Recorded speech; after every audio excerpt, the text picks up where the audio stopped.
샬롬. 옆에 분들하고도 인사를 나누십시오.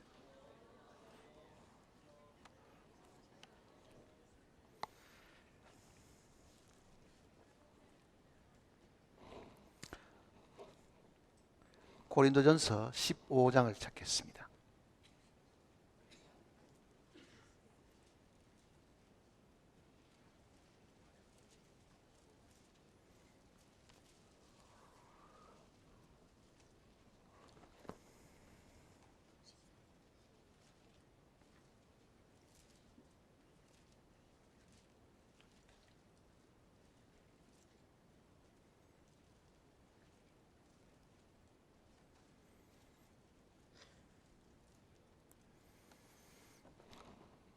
(15장) 20절 말씀부터 보겠습니다.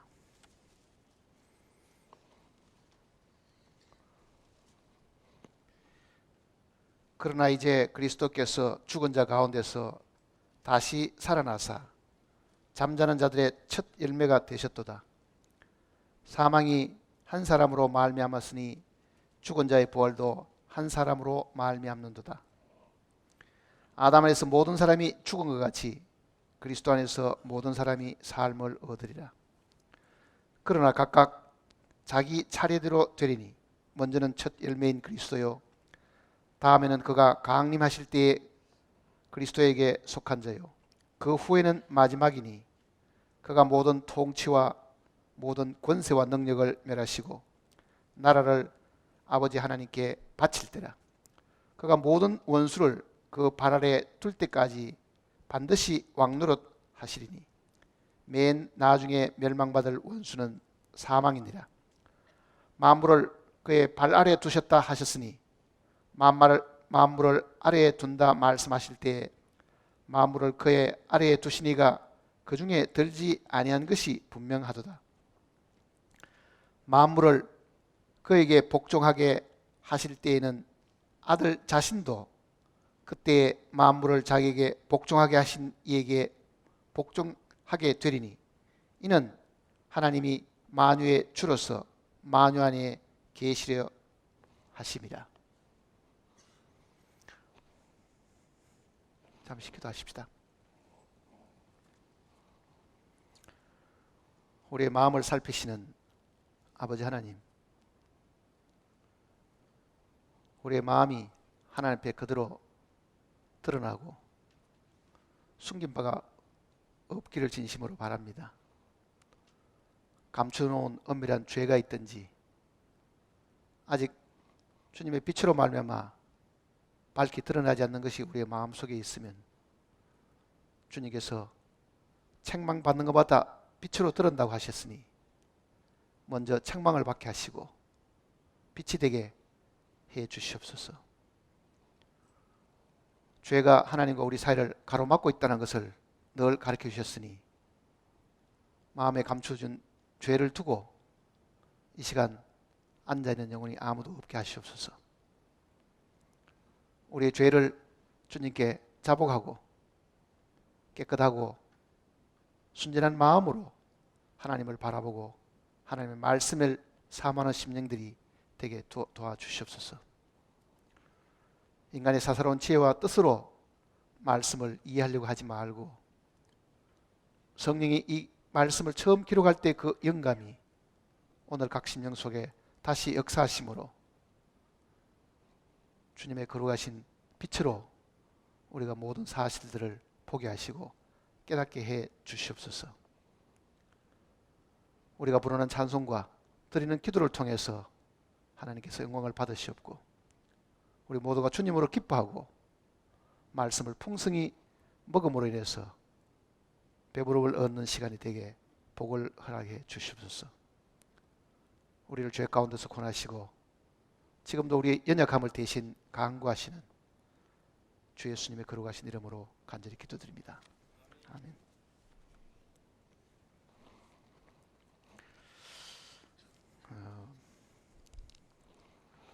여기에 지금 우리가 특히 조금 신경을 써서 봐야 될 부분이 한 구절이 있습니다. 27절 말씀을 보시면요, 만물을 그의 발 아래 두셨다 하셨으니 만물을 아래에 둔다 말씀하실 때에 만물을 그의 아래에 두시니가 그 중에 들지 아니한 것이 분명하도다. 신약 성경 속에 이 만물 하는 이 단어들이 많이 나옵니다. 만물.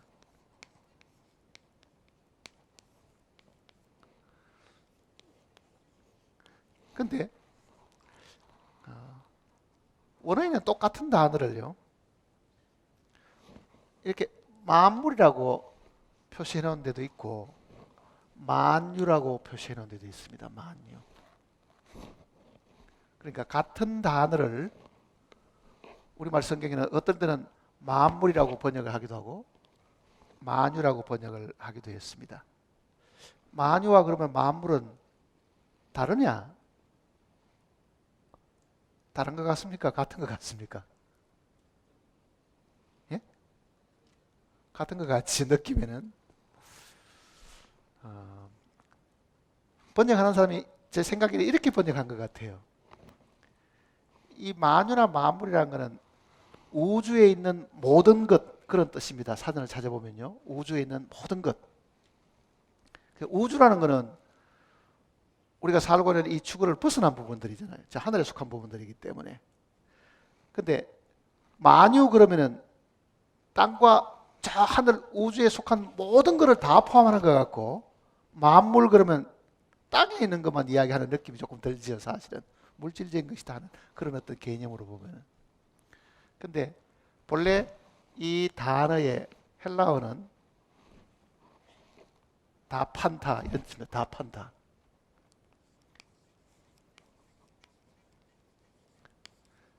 근데 원어는 찾아보면은 이 만물로 되어 있는 부분과 만유로 되어 있는 부분은 다 동일한 단어인데, 이 번역자들이 번역하면서 아마 이 단어는 만물로 번역하는 것이 더 나을 것이다, 아마 이 단어는 만유로 번역하는 게 더 나을 것이다. 그래서 제가 이 부분을 다 찾아보니까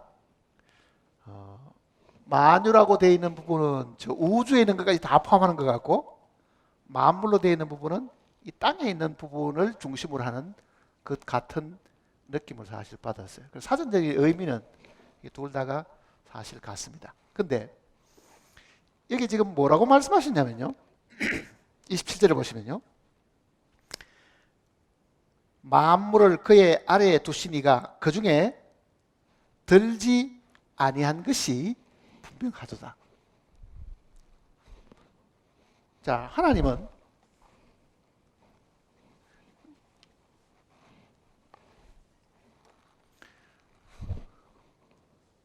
지구도 만드셨고 지구를 둘러싸고 있는 공중도 만드셨고 저 하늘도 만드셔가지고 우주도 사실 다 만들었습니다. 그러니까 우리가 말하는 우주 그러면 이거는 지구 밖에 있는 부분을 이야기하잖아요. 그러니까 지구와 이 우주 전체를 만유로 성경은 표현을 했습니다. 그러면 창조주는 우주나 이 지구 하나님이 만드신 이 속에 포함되신 분이 아니다, 그 얘기입니다. 사람들은 하나님이 어떻게 생겨서 이렇게 말하잖아요. 하나님은 이 만유 속에, 이 우주에 있는 모든 존재물 속에 속해 있지 않기 때문에요, 어떻게 생기는지 표현할 방법이 없습니다. 그러니까 하나님이라는 분은 자기가 만드는 이 모든 만유의 밖에 계시기 때문에, 여기에 속해 있는 분이 아니기 때문에 우리가 그분을 상상하거나 머릿속에 이럴 것이다 라고 짐작하는 것은 사실 다 틀린다는 이야기입니다. 그러니까 성경 곳곳에 하나님은 이 만물 가운데 속하신 분이 아니다, 이렇게 얘기했습니다. 그리고 예수님도 이 땅에 오셔가지고요, 위에서부터 온 이는 만유 위에 있지 이 만유 안에 속한 것이 아니다고 이야기를 했습니다. 요한복음 3장을 한번 보세요. 요한복음 3장 31절입니다. 요한복음 3장 31절 같이 읽겠습니다. 3장 31절 위로부터 오시는 이는 만물 위에 계시고 땅에서 난 이는 땅에 속하여 땅에 속한 것을 말하느니라. 하늘로부터 오시는 이는 만물 위에 계시나니. 만물 위에 있다는 것은 이 만물에게 속해 있지를 않다. 예수님 자신을 두고 나는 위에서 왔는데 나는 본래 땅에 속한 존재가 아니다. 그리고 이 우주에 하나님이 만들어 온 그 만물 속에, 그 만유 속에도 속한 존재가 아니다. 자, 한번 생각해 보세요. 내가 지금 하나님 위치에 있으면서 이 지구에 있는 많은 집도 만들고 책상도 만들고 건물도 여기 지금 각종 디자인을 다 했다고 생각해요. 집 밖에 있는 나는 집을 아무리 예쁘게 지어놔도요, 내가 만든 그 집에 속한 존재는 아니지요. 밖에 있잖아요, 항상요.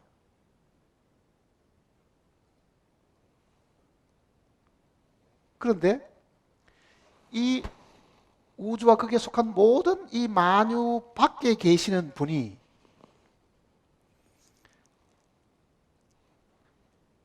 계획을 가지고 계신 거예요. 무슨 계획을 가지셨냐면은 내가 만드는 이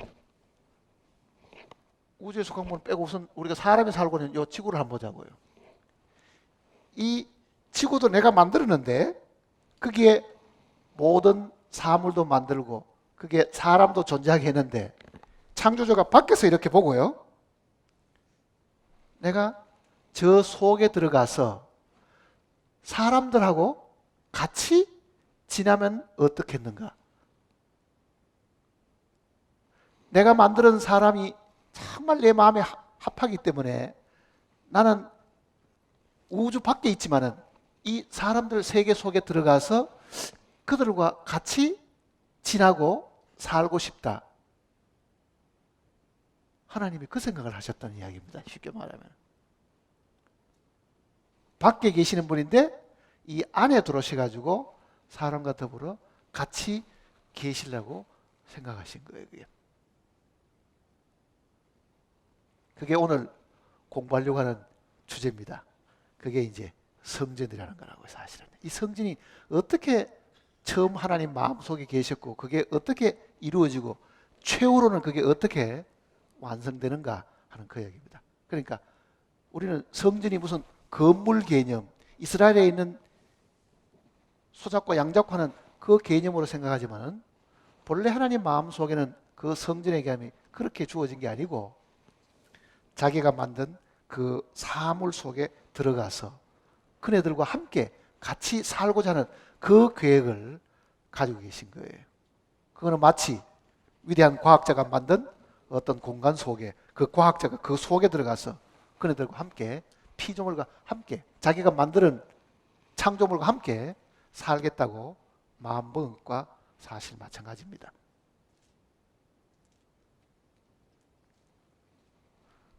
그러니 하나님이 처음 계획하셨던 이 계획은 정말 엄청난 계획이고 그게 본래 하나님의 마음 속에 있었던 창조의 목적이었습니다. 창조의 목적. 그러니 우리는 이 성경 전체 흐름을 보면은 하나님이 사람을 왜 만드셨는가? 지구는 왜 만드시고 이 넓은 우주는 왜 만들었었는가? 그렇게 생각하잖아요. 우리는 좁게 생각하면 선악과는 왜 만들었을까? 뭐 그걸 물어보지만요.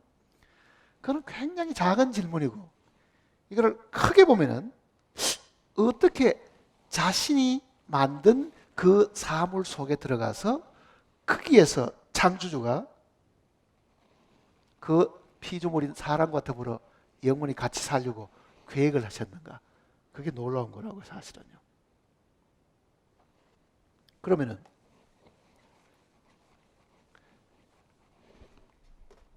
제일 처음에 지구를 만드셨죠? 지구를 만드셔가지고 한 곳을 정했습니다. 이게 에덴 동산이라고 사실은요. 에덴 동산. 자, 사람을 만드셨는데 사람을 만드셔가지고 하나님이 에덴의 동쪽에다가 동산을 하나 창설하시고 거기에 그 지으신 사람을 두셨다.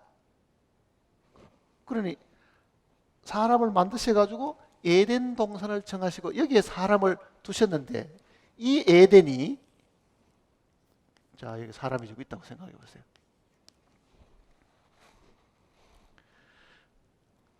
하나님도 이 에덴에 계셨습니다. 사실은요. 그때는 성육신하신 분으로 계시지 않고 하나님이 사람과 직접 통할 수 있는, 만나서 이야기할 수 있는 그런 방법으로 이 에덴에 가신 거예요, 사실은. 그러니까 성경을 처음 읽어보면은 동산에 거니시는 여호와 하나님의 음성을 듣고 그러잖아요. 동산에 거니시는 여호와 하나님의 음성을 듣고. 그러니 이 우주 전체 바깥에 계시면서 창조 주셨는데 자기가 만든 땅에 그리고 그 동산에 하나님이 계셨다. 그 얘기입니다. 하나님이 계셨다. 그리고 거기는 사람이 있었죠. 그리고 그 사람에게 직접 대화하시고 먹지 말라. 네가 먹으면 정녕 죽으리라. 그것도 직접 이야기하신 거예요. 동산에 거리신 하나님이니까. 그런데 결국은 이 사람들이 창조주 하나님이 명령하신 먹지 말라 하는 그 말을 거역하고 오히려 마귀가 하는 그 이야기를 듣고 선악과를 따먹고 범죄하는 사실이 우리가 잘 아는 첫 번째 이 타락이잖아요. 사실은 타락인데 하나님이 사람 가운데 들어오셔가지고 배척받으신 거예요. 사실은 자기가 만든 정말 우주 바깥에 있는 이 만물에 속하지 않는 분인데 자기가 지은 그 지구에 그리고 에덴 동산에 오셔가지고 자기가 창조한 그 인격체인 사람에게 배척받은 거는 뭐냐? 자기의 뜻이 거절당한 거잖아요.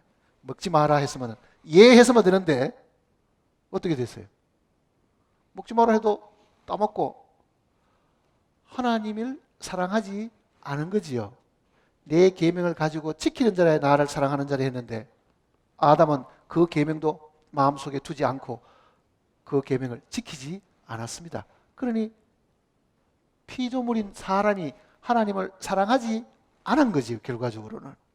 그러니 하나님이 인간 속에 들어오셔가지고 인간과 더불어 함께 사시려고 하는데 그 첫 번째 사람에게 사실은 배척을 당하신 거죠. 배척을 당하신 거예요. 그러면 하나님이 앞으로 두 번 다시 나는 인간들하고 살지 말아야 되겠다. 그렇게 하셨는가? 아니라고요. 본래 하나님의 마음 속에는요, 정말 새로 지음받은 그 인간들하고 하나님이 영원히 함께 하시고 지은 그 사람과 더불어 사랑을 주고받으면서 영원히 오래오래 사시는 게 하나님 마음속의 뜻인데 그 계획의 첫 번째 이 계획이 사실은 실패해버린 거예요. 실패. 이 후손들은 쫓겨났습니다. 이제 밖으로 다 쫓겨났습니다. 쫓겨나가지고 이 동산이 이제 비었겠죠. 이렇게. 동산 밖에 이제 사는 존재가 되었습니다. 이 동산 밖에서 사람들이 후손을 놓고 사람이 많아졌지요. 그리고 하나님께서 아브라함을 부르시고 그 아브라함 후손이 선택받아가지고 이스라엘 민족이 되었습니다. 그 이스라엘 민족에게 또다시 하나님이 그 가운데 거하시려고 뜻을 세우신 거예요. 첫사람 아담에게는 실패했지만은 하나님의 본래의 목적은 버리지 않았으니까 하나님이 사람 가운데 거하시려고 하는 그 계획을 이제는 선민인 이 이스라엘 백성에게 내가 너희 가운데 거하마, 이렇게 내가 너희 가운데 거하마, 내가 너희와 함께 살고 싶다, 그 뜻이잖아요. 그래서 하나님이 그 백성에게 명령을 하신 겁니다.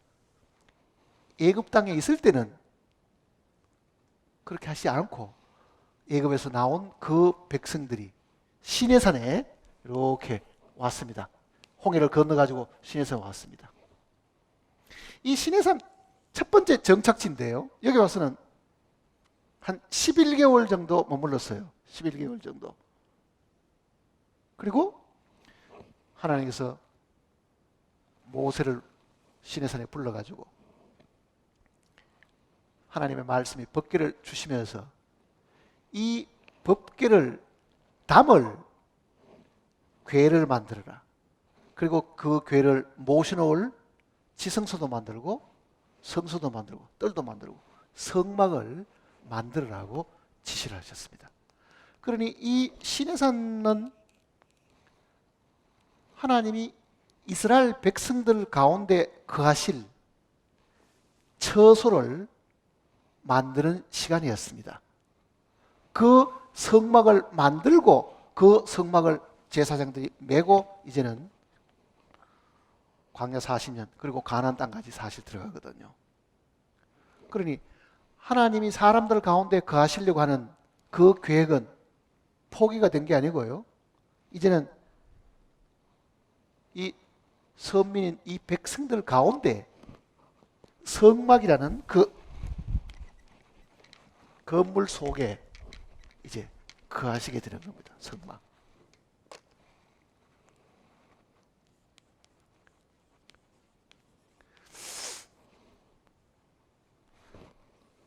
거룩한 막사입니다. 거룩한 막사. 그럼 이제 우리가 기억하는 것은 모세가 만드는 이 성막, 이게 이제 출애굽기 40장 마지막에 보면 이거를 하나님이 가르쳐 주신 색깔, 재료, 치수 그대로 이제 다 만들어 가지고 그거를 메고 광야 40년을 이제 가기 시작한다고요. 그러니 이 성막은 출애굽기 40장에 이제 완성이 되었습니다. 자, 한번 생각해 보세요. 사람이 만들어 놓은 건물이잖아요, 성막이라고도. 그 건물에 하나님이 그 안에 계신다, 그 얘기입니다. 이 성막이 40년 광야 생활을 지나가지고 가나안 땅에 들어와서 솔로몬이 성전을 사실 짓게 되죠. 성전을.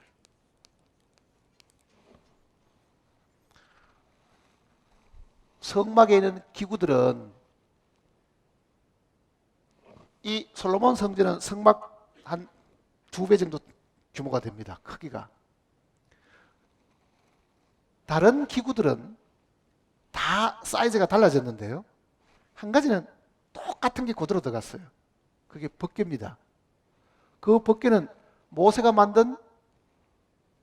처음 만드는 것인데 그거는 바뀌지 않고 그대로 지성소에 들어가고 나머지 것은 다 바뀌었다고. 이제 사이즈도 바뀌고 개수도 바뀌었습니다. 솔로몬 성전 안에는 이 촛대가 좌우로 5개씩 10개가 있고 떡상도 10개씩 들어가 있었다고요. 여기는 한 개씩밖에 없던 게 여기는 10개씩 들어가 있은 거예요. 성막하고 성전은 같이 하나님을 모시는 곳인데 어떤 차이가 있느냐 하면요, 성막은 메고 이동하는 거고 계속적으로 이 이동이 다 끝이 나니까 완전히 정착해 가지고 움직이지 않는 건물 속에 이제 법궤를 모신 거잖아요. 그러니까 이거는 이동하는 하나님의 처소고 이거는 고정된 하나님의 처소입니다. 자, 이스라엘 백성들이 이 성전을 지어 가지고는 뭔가 물어볼 일들이 있거나 혹은 하나님의 뜻을 구할 일들이 있으면 제사장이 반드시 이 성전 안에 들어가서 하나님께 물어봤습니다. 사실은. 그러니까 성전 혹은 이 성막이라는 것은 하나님이 사람 가운데 계시는 곳이잖아요. 하나님이 사람 가운데, 즉 하나님이 만물 가운데 자기 처소를 만들어 놓은 것이거든요. 그러니까 누구든지 하나님을 만나려고 하면은 광야에서는 성막으로 가야 되고 정착했을 때는 성전으로 가야 됩니다. 그러니까 이 지구상 어디에도 하나님이 계시는 곳은 성전밖에는 사실 없었습니다. 성전. 그러니까 솔로몬이 지었던 이 성전이 파괴되기 전에 실질적으로 하나님의 그 영광이 그 속에 계셨죠. 그러니까 이 성막도 그렇고 이 성전도 그렇고 하나님의 영광이 이 지성소 안에 확 차 있었습니다. 그거를 유대인들은 쉐키나라고 부르는데 그거는 뭐냐면은 뜰에는 태양빛이라도 비치지요. 성소에는 등대의 빛이라도 있지요. 그러나 지성소 안에는 빛이 없잖아요. 사실은 자연의 빛도 없고 사람이 만든 빛도 없는데 유대인들은 그 안에도 빛이 있었다고 믿는 거예요. 그 빛이 뭐냐? 그건 사람의 빛이 아니고 하나님의 영광이 거기에 임재해 있었다. 그게 세키나라고 부르는 그 영광이 그 속에 있었다고 이야기하는 거거든. 왜? 하나님이 거기 계시는 곳이니까 사실은. 그런데 이 성전이 바벨론 포로 때 부서지니까 포로에서 돌아온 사람들이 불타버린 이 성전을 다시 보수를 하게 됩니다. 그러니까 여기는 제1성전이고 바벨론 포로에서 돌아와서 스룹바벨이라는 사람이 지도자가 되어가지고 이거를 다시 불탄 성전을 고치고 성문을 새로 달고 이렇게 하는 이 스룹바벨 성전.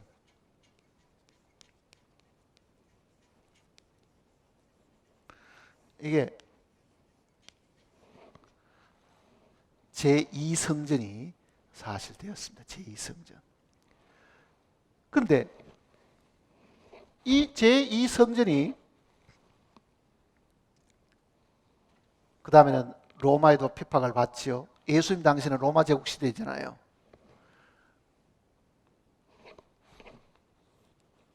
예수님 살 당시에는 헤롯 대왕이 있었는데 헤롯 대왕은 유대인이 아닙니다. 헤롯 대왕은 에돔 족속의 에서의 후의 집안인 사람이에요. 그런데 유대인들에게 신임을 얻으려고 왕실에서 돈을 내어가지고 이 지배자들이 파괴시키고 더럽혀 놓은 이 성전을 헤롯이 돈을 들여가지고 확장을 한 거예요. 크게 확장을 하고 넓히고 그 공사만 자그마치 40년을 한 거예요.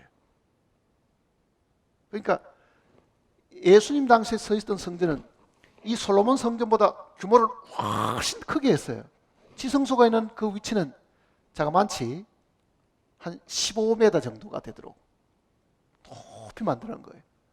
그러니 제자들도 예수님한테 그 성전을 한번 보여드리려고 저거 한번 보십시오. 저게 얼마나 멋있습니까? 이렇게 이야기한 거는 이 헤롯이 고친 이 헤롯 성전, 이거는 이 스룹바벨 성전을 보수하고 확장한 거거든요. 규모가 굉장히 큰 거예요. 성전 구역도 굉장히 넓어지고. 그러니까 솔로몬 성전 때보다는 훨씬 더 커진 거예요, 이게. 근데 이 성전이 AD 70년에 로마 군인들이 들어와서 돌 위에 돌 하나도 남기지 않고 다 무너뜨리고 이걸 불태워버리고 파괴시켜버린 거죠. 이게 사라져버린 거죠, 이제. 그리고 AD 70년부터 시작해서 지금까지 하나님의 성전은, 눈에 보이는 성전은 없습니다. 이 성전 자리에 여러분이 보셨던 황금의 통, 오말 사원이 그게 AD 691년도에 그거를 세워가지고 회교 사원이 그 자리에 사실 남아있는 거예요. 지금 역사를 보면. 근데 유대인들은 자기 땅에 들어와서 예루살렘을 회복하면은 그 다음 하려고 하는 게 뭐냐? 뭐겠어요? 신정 정치로 돌아가려고 하는 겁니다. 신정 정치. 이 사람의 정치로 돌아가려고 하는 게 아니고 하나님이 직접 다스리는 신정 정치로 돌아가려고 하는 거죠. 그러려고 하면은 그 하나님께 뭘 해야 되겠어요? 제사를 드려야 되겠죠. 구약에서 말하는 그 제사를 회복하려고 하는 것이 유대인들의 최종 목표거든요. 나라를 찾고 예루살렘을 찾고 그 다음에 할 것은 그 자리에 하나님을 모시는 그 자리를 지어야 되는 거죠. 그거는 그네들이 조상들이 받았던 하나님의 명령이잖아요. 왜? 하나님이 자기들 가운데 그 하실 처소를 만들라고 하나님이 명령하시지 사람들이 좋아가지고 만드는 게 아니거든 그게요. 그러니 지금 전 세계에서 돌아온 그 유대인들 마음속에는 이제는 우리가 다시 성전에서 하나님을 모시게 됐구나. 그걸 지금 바라고 있죠. 그래서 지금 그네들은 없어진 이 성전을 다시 지으려고 하는데 그렇게 되면 그 성전은 제3 성전이 된다. 그 얘기입니다. 제3성전. 세 번째 성전이 된다. 그 얘기잖아요. 이 세 번째 성전은 세워지게 되면 환란 기간, 7년 대환란 기간 동안에 적그리스도가 거기에 들어가서 그 안에 우상을 세우게 됩니다. 말하는 우상을 세우게 돼요. 그래서 유대인들이 다시 한번 분노를 일으키게 되고 그 적그리스도를 처음에는 메시아인 줄 알고 믿었다가 이게 속은 줄 알고 그 적그리스도를 거절하니까 그 적그리스도로부터 큰 핍박을 받는 것이 7년 대환란의 후반, 후 3년 반 동안에 그런 일들이 사실 생깁니다. 자, 이 성전은 하나님이 사람들 속에 들어오셔가지고 사람과 더불어 영원히 함께 살고자 하는 하나님의 뜻이 이 눈에 보이는 이 물질적인 성전을 통해서 사실 나타났습니다. 그런데 헤롯 성전이 있을 때예요. 하늘의 하나님이 사람의 몸을 입고 이 땅에 오셨습니다. 그게 아까 우리 읽었던 지금 요한복음 3장의 그 이야기입니다. 다시 이제 요한복음 3장을 한번 보시면요.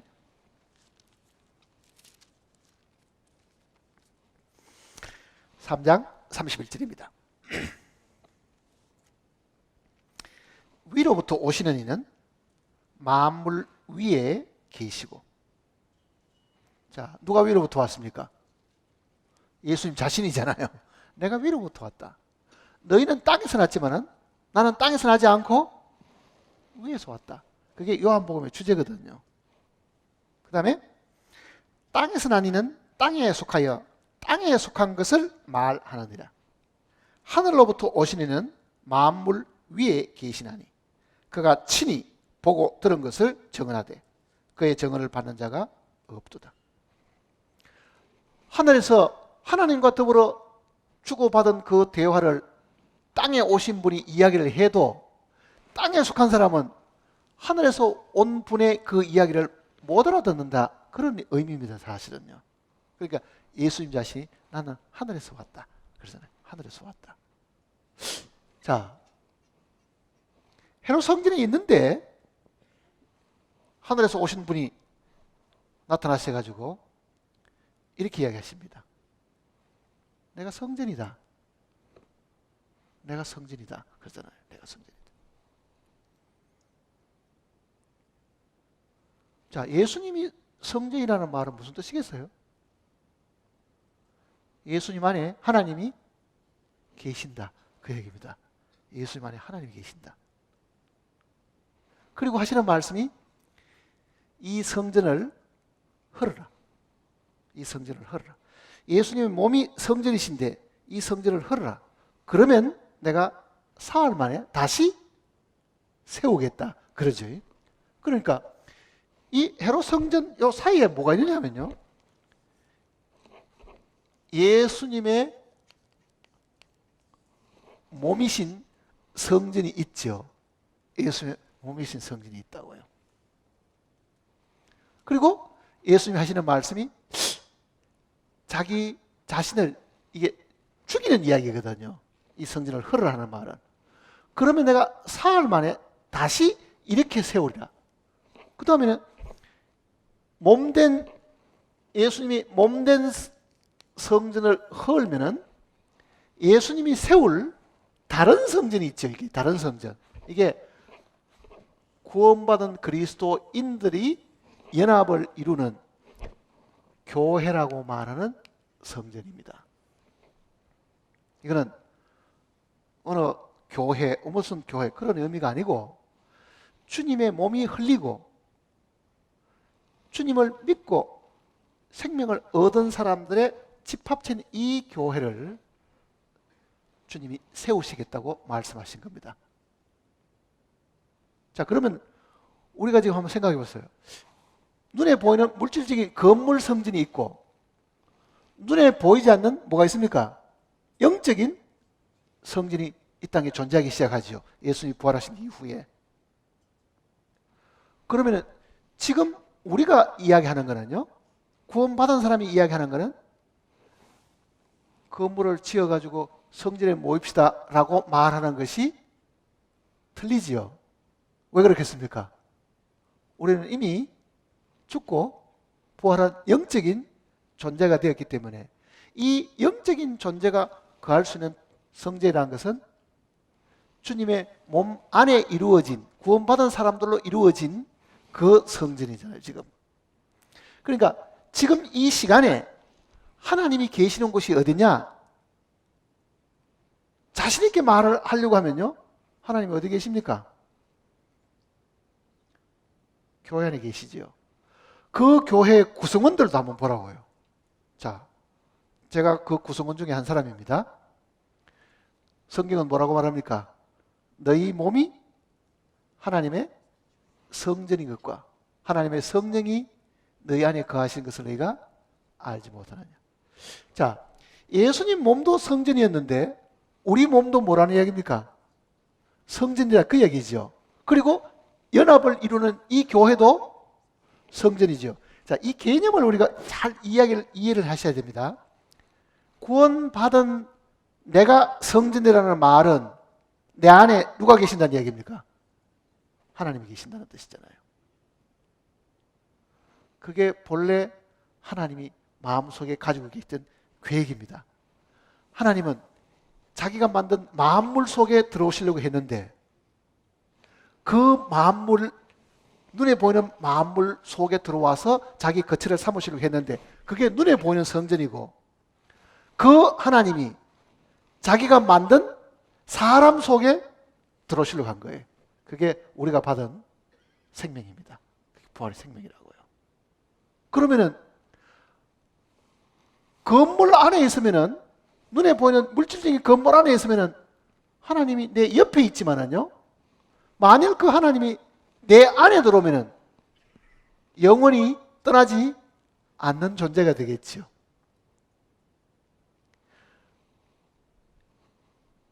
하나님이 사람과 더불어 영원히 함께 살고자 한 것은 내 옆에 계시는 분으로 오시려고 한 게 아니고 최종적으로는 뭡니까? 내 안에 들어오시려고 하신 겁니다. 이 내 안에 들어오시는 그 하나님은 예수님이 몸이 흘리고 부활하셔서 그가 보내시는 그 성령이 이 땅에 다시 오심으로 인해 가지고 우리 안에 하나님이 들어오시게 된 겁니다. 그러니 우리가 이렇게 걸어가면서도 조심해야 될 게 뭡니까? 나는 하나님의 성전이다. 하나님이 내 안에 계신다. 그 얘기입니다. 사실은요. 하나님이 자기 안에 계신다는 이 확신이 없으면은 그 사람은 영원한 세계도 갈 수 없습니다. 그건 불가능한 거예요. 하나님이 내 안에 계신다. 그리고 성경대로 이게 하나님의 성전이다. 그래서 우리의 영이나 혼이나 몸을 깨끗하게 유지해야 되는 그 이유가 하나님의 성전을 더럽히면 하나님이 그를 멸하신다 그러잖아요. 이 몸도 더럽히면 하나님이 멸하신다는 뜻입니다. 그게. 왜? 하나님 모시는 성전을 더럽히면 그거 어떻게 되겠어요? 그러니 너희 온 영과 혼과 몸이 그리스도 예수의 날까지 흠없게 보존되기를 원하더라. 왜? 네 안에 하나님이 계신다. 네가 성전이다. 그 얘기잖아요. 네가 성전이다. 그렇다고 하면 우리가 이 몸가짐을 얼마나 깨끗하게 해야 되는 걸 한번 생각해 보세요. 마음대로 이 몸을 아무렇게나 맡기고 죄 짓고 그 더러운 성전에 하나님이 어떻게 임하시겠어요? 그게.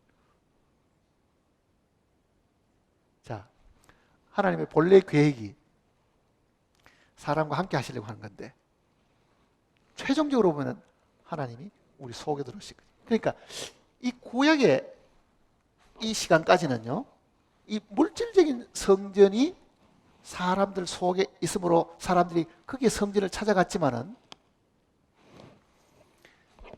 예수님이 몸이 흘리고 난 이후에는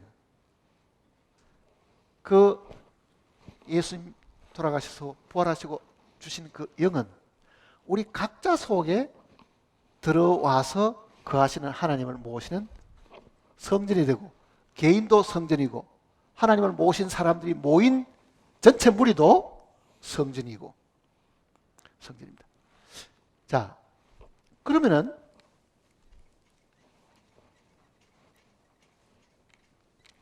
최후로 이 성전이 어떻게 완성이 되는가를 이제 한번 볼 필요가 있습니다.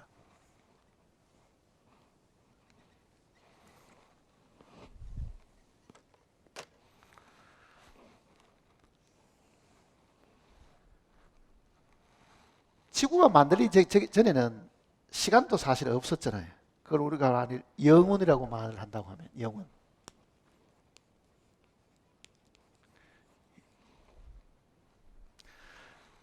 태초에 하나님이 천지를 창조하시느라 천지를 창조하니까 시간이 생기고 공간이 생겼습니다. 땅이 생기기 시작한 그 시간부터 역사가 지금 이렇게 흘러갑니다.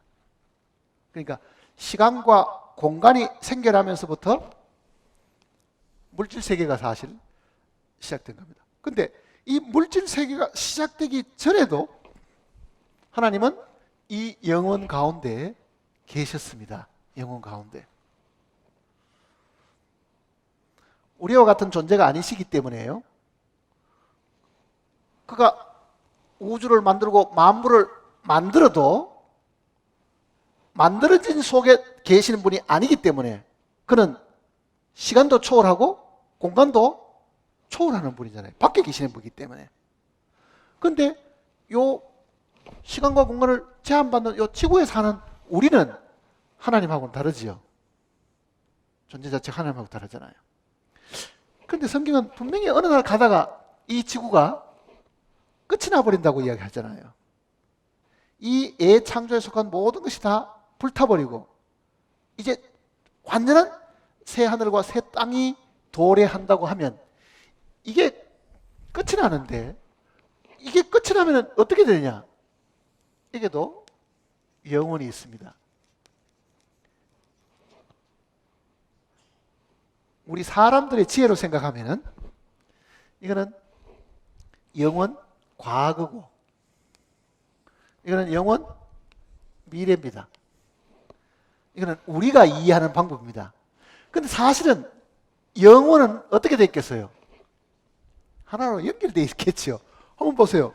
지구가 있고 저 위에 지구 밖에 계시는 하나님, 우주 밖에 계신 하나님은 항상 어떻습니까? 똑같은 거예요, 이게 지금. 그분에게는 항상 이게 현재잖아요. 항상 이렇게 현재. 우리만 지금 1년 가고 2년 가고 이런 거지. 우주 밖에서는 똑같은 거거든요, 사실은. 자, 그러면은 처음 하나님이 마음속에 계획하셨던 것은 뭐냐? 사람을 만들어서 내가 그 속에 함께 살겠다. 그러니까 결국은 이 영혼 속에 계시는 분이 시간 속에 들어오시죠. 그분이 예수님이시다. 그 얘기잖아요. 예수님이시다. 하나님이 하나님으로 이 땅에 오신 것이 아니고 하나님이 사람의 모습으로 이 땅에 오신 분이 예수님입니다. 왜? 하나님이 하나님으로 나타나 버리면 우리하고 어떻게 살겠어요? 그건 불가능한 거예요. 이거는 생명의 격이 다르기 때문에 같이 살 수가 없는 존재잖아요. 그러니 하나님이 정말 사람을 사랑하시는 일 때문에 하나님이 사람처럼 작아지셔가지고 하나님이 사람하고 같이 사시려고 하면은 하나님도 사람처럼 되셔야 수준을 낮추셔야 된다고 하면 그가 이 땅에 오셨을 때 우리처럼 이런 작은 몸을 입으시고, 예? 하나님이 인간의 형태로 오셨습니다. 그런데도 그 예수님은 하시는 말씀이 나는 위에서부터 났고 너희는 땅에서부터 났다. 그러잖아요. 그가 위에서부터 난 분이기 때문에, 그런 모든 우주를 다 만드신 분이기 때문에 이 땅에 계시는 동안에도요, 모든 만물이 그분의 명령대로 따랐습니다. 파도가 치고 폭풍이 일고 바다가 흉흉할 때도요, 그 바다를 향해가 잔잔하라고 명령하시니까 순간적으로 바다가 평온해져 버렸잖아요. 왜? 그분은 이 만물 바깥에 계시던 분이잖아요, 본래. 그러니 그 바깥에 계시는 그 창조의 그 능력은 우리같이 작은 몸을 입고 계셔도요, 이 모든 만물들이 그의 종이 된 거예요. 천지가 규례대로 오늘까지 있으면 만물이 주의 종이 된 영혼이다. 말씀 한마디 하니 그 말씀에 모든 사물이 다 그대로 순종을 했다. 그것이 예수님이 33년 동안 이 땅에 계시는 동안에 수시로 나타났던 그분의 능력 속에서 그가 우리와 같은 사람은 아니다는 걸 보여주셨잖아요. 자, 문둥병자도 말 한마디로 낫게 하시고 소경도 눈을 뜨게 해주시고, 그게 사람이 할 수 있는 일은 아니잖아요. 그러나 그가 만일 모든 사람을 만들고 눈의 구조도 다 만들었다고 하면은 소경 낫게 하는 게 어렵겠느냐고요. 자동차를 만든 사람이 있는데 자동차 어디에 고장 났다고 하면은 만든 사람보다 더 잘 고친 사람이 어디 있어요? 사람을 만드신 분인데 한쪽에 눈이 안 보인다. 만든 분이 그거 못 고치겠냐고요, 그게. 그러니 하나님께는 소경 눈뜨게 하는 거나 중풍기자 일어나게 하는 거나 죽은 사람 살리는 것이 하나님께는 아무 문제가 없습니다. 그게 사실은. 그걸 사람들이 그게 어떻게 가능하냐? 치료도 안 받고 병원에 수술도 안 하고 어떻게 눈이 보인다는 말이냐? 그거는 인간적인 사고방식이잖아요. 인간적인 사고방식. 빛이라 있으라 하는 그 말 한마디로 빛이 존재하게 된 그 능력을 가지신 분 같으면 왜 소경, 절름발이, 중풍의자 그거를 말 한마디라도 해가지고 못 낫게 하겠는가? 사실은 그 영혼 가운데 계시는 분이 이 땅에 사실 오신 겁니다. 자, 우리 인식이 한번 생각해 보세요. 하나님이 우리와 함께 계신다. 세상 사람들은 그거를 참 이해하기 힘들죠. 근데 정말 하나님이 사람이 되셔가지고 이 땅에 33년 동안 계셨습니다. 하나님이 사람이 되시가 30년 동안 이 땅에 계셨습니다. 그가 계실 때 예루살렘에 사는 사람뿐만 아니라요, 저 다마스커스, 다메섹이나 그 이웃 동네나 혹은 저 레바논이나 병든 사람은 모두가 소문 듣고 다 왔습니다. 모두가 소문 듣고 다 왔다고. 예수님 앞에 데려온 환자 가운데 고침을 못 받은 사람이 있습니까? 한 명도 없잖아요. 모든 병자들은 그 앞에서 다 고침을 받고 돌아갔는데, 그거는 하나님이 사람이 되셔가 우리 가운데 계시니까 앞으로 하나님이 이 땅에 다시 재림에 오시면은 이 땅에는 병자라는 것이 존재할 수가 없다. 그 얘기입니다. 그가 이 땅에 와서 33년 계시는 동안에 보여주신 그 모습은 장차 그가 이 땅에 재림하셔가지고 천년왕국 기간 동안에 이 땅에 있을 그 모습을 잠시 맛을 보여준 거라고요. 그러니 주님이 이 땅에 와 계시는 동안에는 이 땅에는 그런 질병 같은 것이 존재할 수가 없습니다. 죽음이라는 것은 있을 필요가 없죠. 천년왕국은요, 한 세대처럼 진행하는 게 한 세대처럼. 마치 홍수 이전에 사람들이 900살 넘게 살듯이 이게. 자, 하나님이 우리와 함께 계심으로 인해 손해날 일 있습니까? 예? 그러면 하나님이 우리와 함께 계시도록 뭘 해야 되겠어요? 정말 사모하고 기도해야 됩니다, 사실은.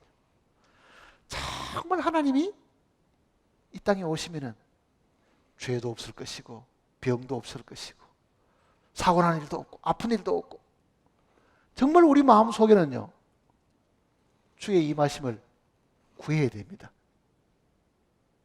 주의 나라가 이 땅에 임하도록 정말 우리가 간절히 구해야 될 그 이유는 그분이 계심으로 우리가 가지고 있는 모든 문제는 다 사라지기 때문에 사실 그렇다고요. 다 사라지는 거예요.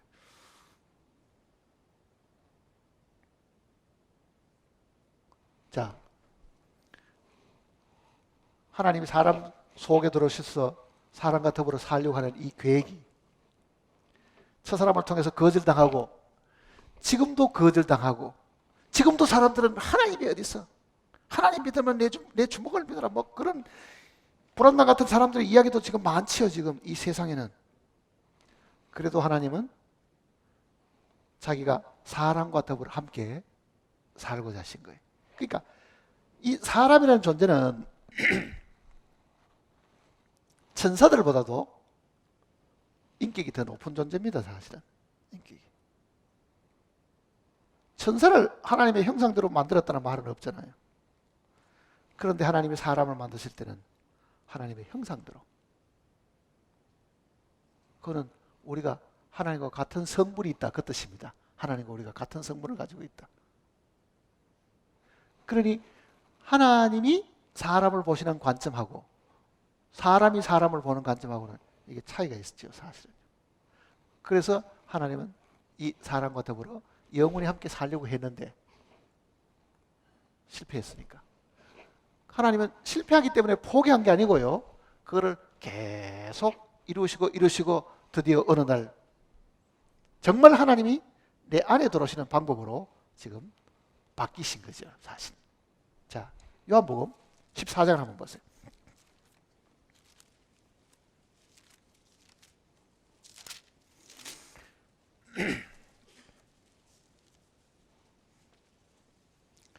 요한복음 14장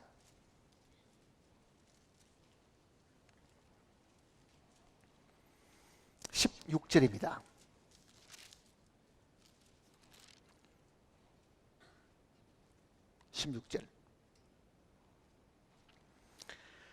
내가 아버지께 구하겠으니 그가 또 다른 보혜사를 너희에게 주사 영원토록 너희와 함께 있게 하리니 그는 진리의 영이라.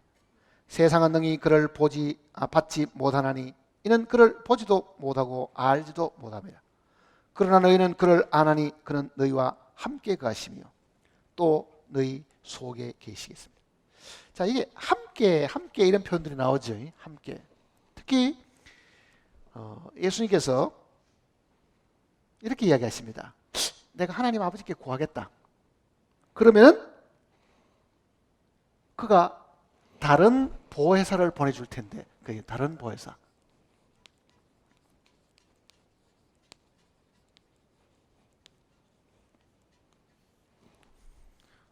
국어 사전을 찾아봐도 보혜사라는 단어의 뜻은 안 나옵니다. 이게 어려운 단어는 모양이에요. 근데 예수님이 다른 보혜사를 보내주시겠다 이렇게 말하잖아요. 그 말은 무슨 뜻입니까? 보혜사가 이전에도 하나 계셨는데 다른 보혜사라는 말은 또 다른, 즉 또 다른 분의 보혜사. 그러니까 먼저 있는 분도 뭐라는 이야기입니까? 보혜사고. 누굽니까? 예수님 자신입니다.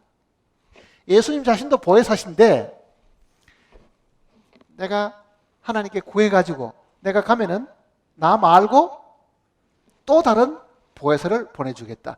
이렇게 말하거든요. 근데 이 보혜사라는 단어는 헬라어대로 하면은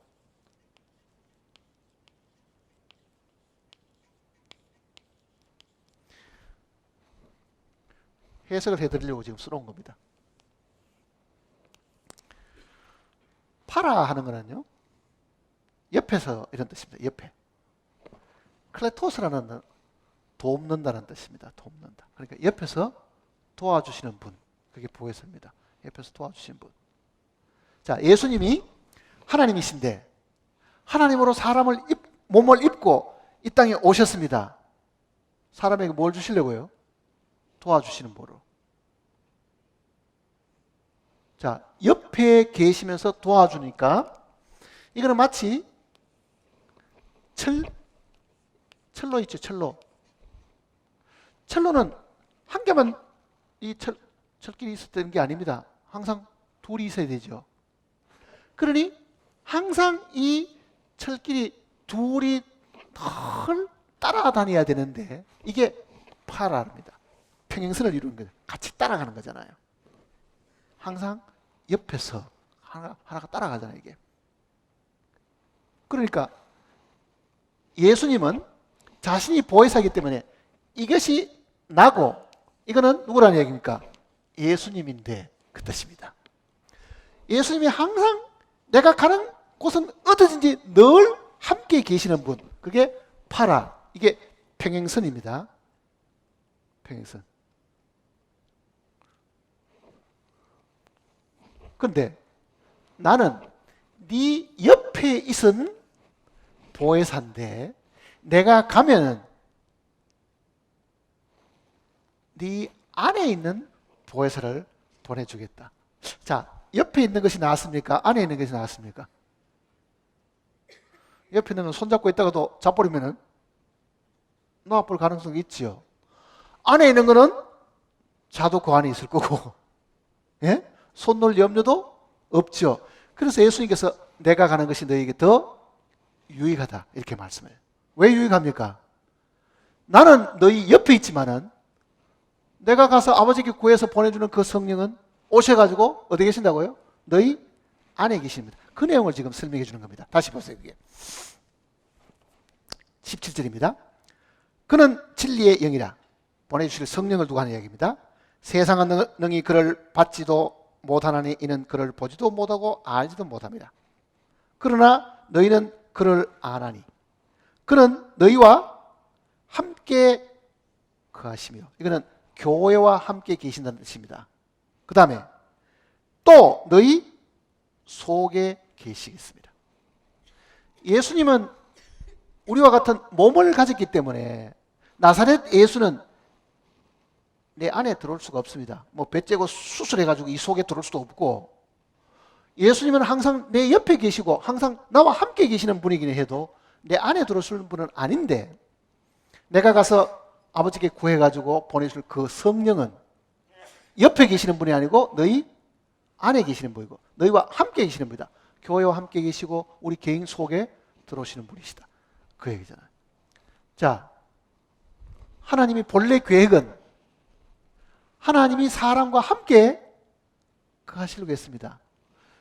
그러니까 이 안에 나도 있고 누구도 있습니까? 하나님도 계시고 그 얘기잖아요. 그러니까 이 육신 안에 나라는 인격체도 있고 하나님의 인격인 성령도 내 안에 계십니다. 그게 구원받은 사람이잖아요. 구원받은 사람은 성령도 우리 속에 계시고 우리가 타고난 우리의 인격도 우리 속에 있죠. 자, 지금 이 상태가 하나님이 우리 안에 계신다 그래도 이게 아직도 불완전한 상황이에요. 완전한 상황은 아니잖아요. 아직 몸에 변화가 없으니까. 이것의 최후 완성이 이제 요한계시록 속에 나와 있는 그 하늘에서 내려오는 그 새 예루살렘 성전을 두고 하는 이야기입니다. 성전. 자,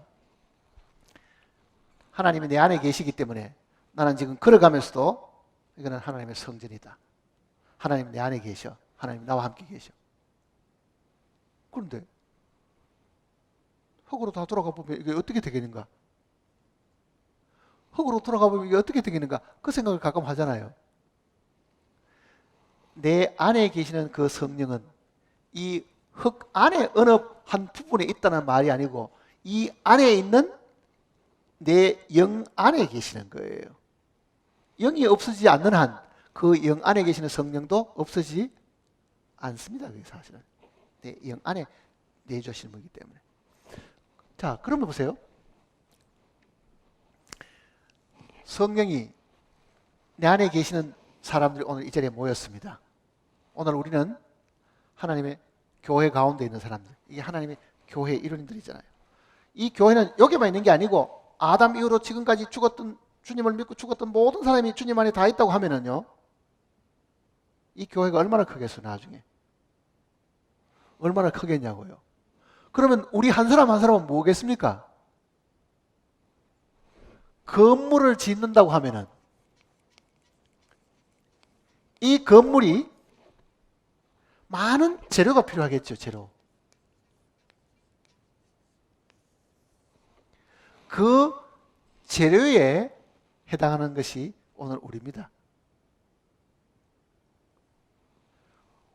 한 재료도 그 안에 생명이 들어있는 재료입니다. 이거는 물질적인 재료가 아니고 예수님을 모시고 있는 한 개개인도 그 가운데 성령을 모시고 있는 한, 이거 더 쉽게 말하면 벽돌이라고 하면 생각해요. 벽돌. 벽돌로 가지고 건물을 지으니까 이 한 개의 벽돌이 쌓여가지고 만일 건물이 된다고 하면 우리는 모두가 다 이 한 벽돌에 해당하는 사람인데 그 벽돌 안에도 뭐가 들었다는 얘기입니까?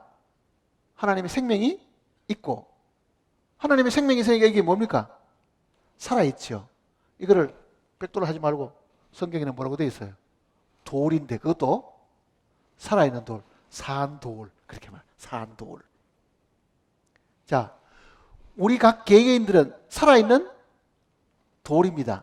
이 돌을 다 쌓아놓으면 이 돌이 아주 비싼 보석이라고 한번 생각해 보세요. 다 쌓아놓으면 이게 큰 건물이 되겠죠. 그것이 나중에 하늘에서 내려오는 새 예루살렘 성입니다. 그게 하나님의 최종적인 마음의 계획이 완성되는 것이라고요. 요한계시록 한번 보세요. 이제.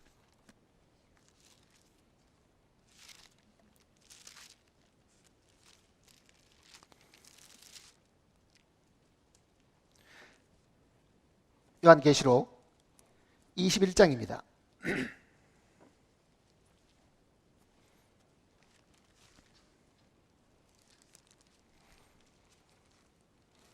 요한계시록 21장을 보시면요. 제가 전에도 이야기 드렸지만은 창세기 1장하고 2장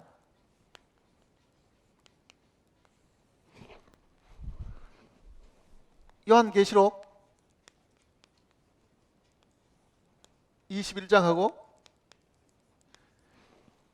22장은 연결되어 있는 겁니다. 이게 이렇게 연결되어 있다는 말은 뭐냐면은 이거는 범죄와 관계없는 겁니다. 죄는 3장부터 들어오잖아요. 3장부터. 그러니까 1장, 2장 속에 있는 하나님의 계획은 완성이 21장과 22장 속에서 계시록 21장과 22장 속에서 이게 완성되는 겁니다. 그러니까 이거를 둘을 떼가지고 가운데를 잘라버리고 이거를 붙이면은요 연결됩니다. 사실은. 자, 지금 우리는 범죄한 사람들로 있다가 구원을 받았으니까 이렇게 생각합니다. 내 같은 죄인이 구원받고 어쩌다가 내 같은 이 죄인이 구원받고 하나님의 자녀가 됐을까? 죄인으로 있다가 구원받은 그거를 굉장히 감사하게 생각하잖아요. 근데 그게 틀렸다는 이야기는 아니지만은요. 하나님의 계획은 죄인을 구원하는 것이 창조의 목적이 아니었습니다. 왜? 이때는 범죄하기 전이잖아요. 그러니까 창세기 1장과 2장 속에 나와는 그 계획을 자세히 읽어보면 인간이 범죄하기 전에 하나님이 세운 계획이 있고 그 계획이 완성된 것이 여기라고 하면은 범죄해가지고 구원받는 것은 하나님의 두 번째 목적입니다. 그러니까 창조의 목적이 있고, 즉 타락하기 전에 하나님의 창조의 목적이 있고, 3장에 들어서 사람이 죄를 지어버렸으니까 이 창조의 목적만 가지면 되는데 하나님이 뭘 하신 겁니까? 구속을 하시다 보니 이 구속의 목적이 추가가 된 거죠. 그러니까 이게 1번이고 이게 2번입니다. 자, 인간이 타락하기 전에도요, 하나님은 그 인간을 향하신 뜻은 뭡니까? 그 인간과 더불어 영원히 함께 살고 그 인간에게 하나님 자기의 권한을 위임해가지고 다스리고 지배하고 하나님의 일을 대신해서 관리하고 그거를 주려고 한 것이 1장과 2장 속에 들어있는 이야기입니다. 그러니까 우리는 타락한 이후에 구원을 받았으니까 본래 창조의 목적을 마음에 두기보다는 구원받은 그거를 더 크게 생각하고 있는 거죠, 사실은. 자, 이 둘이 만나면 어떤 일이 생기느냐 한번 보세요. 계시록 21장을 보면요, 창세기 1장은 태초에 하나님의 천지를 창조하시느라가 나오고 계시록 21장은 뭐가 나옵니까? 새하늘과 새 땅이 나오잖아요. 새하늘과 새 땅이. 그러니 이 처음 천지를 창조하신 그 하나님의 마음은 이 영원한 새하늘과 새 땅을 마음에 두고 계신 겁니다, 사실은요. 땅에 있는 하늘과 천지를 창조하시는 그게 목적이 아니라 천지를 창조하시는 목적은 영원한 새하늘과 새 땅을 완성하기 위한 준비죠, 사실 이게. 그렇게 보면은 이 내용을 이제 이해하기가 훨씬 더 수월습니다. 한번 보세요. 또 내가 새 하늘과 새 땅을 보니 처음 하늘과 처음 땅이 없어졌고 바다도 다시 있지 않더라. 자, 요 첫 구절을 자세히 보면요, 그러면 처음 세상은 어떻느냐? 태초에 하나님이 천지를 창조하시느라 땅이 혼돈하고 공하며 흑암이 깊은 위에 있고 하나님의 신은 어디 있다고요? 물 위에, 수면에. 그게 바다거든요. 자, 첫 번 천지는 땅이 있고 바다가 있었는데 하나님이 본래 계획하시던 그 새하늘과 새 땅에는 바다가 필요가 없다, 그 얘기잖아요. 바다가 필요 없는. 그래서 바다가 없어야 되는 거지요. 이게 없어야 되는 거예요. 왜 바다가 없어야 되는가? 바다가 얼마나 경치가 좋은데요, 막 이렇게 이야기할지 모르죠. 그러면 이 구절을 보는 사람들은 새하늘과 새 땅에는 재미없겠다. 요트 놀이도 못하고 바다에 가서 무슨 해수욕도 못하고 뭐 그 생각이 듭니까? 바다가 없으면은. 성경의 이 물은 대부분 심판과 관련이 있는 거예요. 심판과. 홍수도 마찬가지지만은. 그러니 더 이상 하나님의 심판이 없다는 말과도 사실은 같은 이야기입니다. 우리 육신적인 생각은, 바닷가에 살던 사람들은 새하늘과 새 땅에 바다도 없으면 재미가 있을까 없을까? 가끔 어떤 사람은 거기가 뭐 골프장도 있을까요? 이렇게 물어보는 사람이 있어요. 골프장 있으면 좋겠어요? 골프도 무슨 한 달에 한 번쯤 뭐 바람 실어가 치는 건 모르지만 그걸 매일 일로 쳐라 그러면 그거보다 더 피곤할 일도 없다고. 그걸.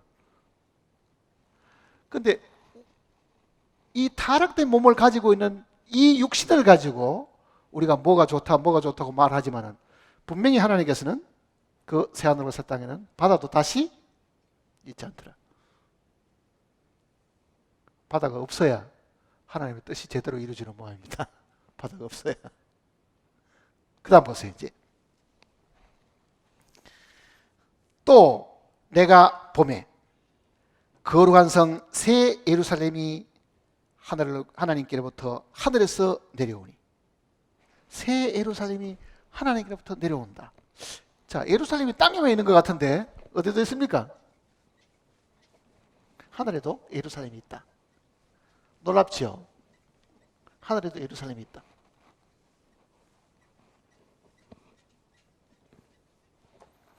그러니까 이 땅에 있는 이 예루살렘은 하늘의 그림자입니다.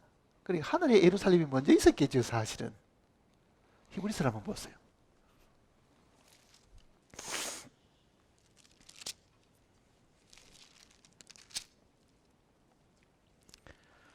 히브리서 11장을 보시면요.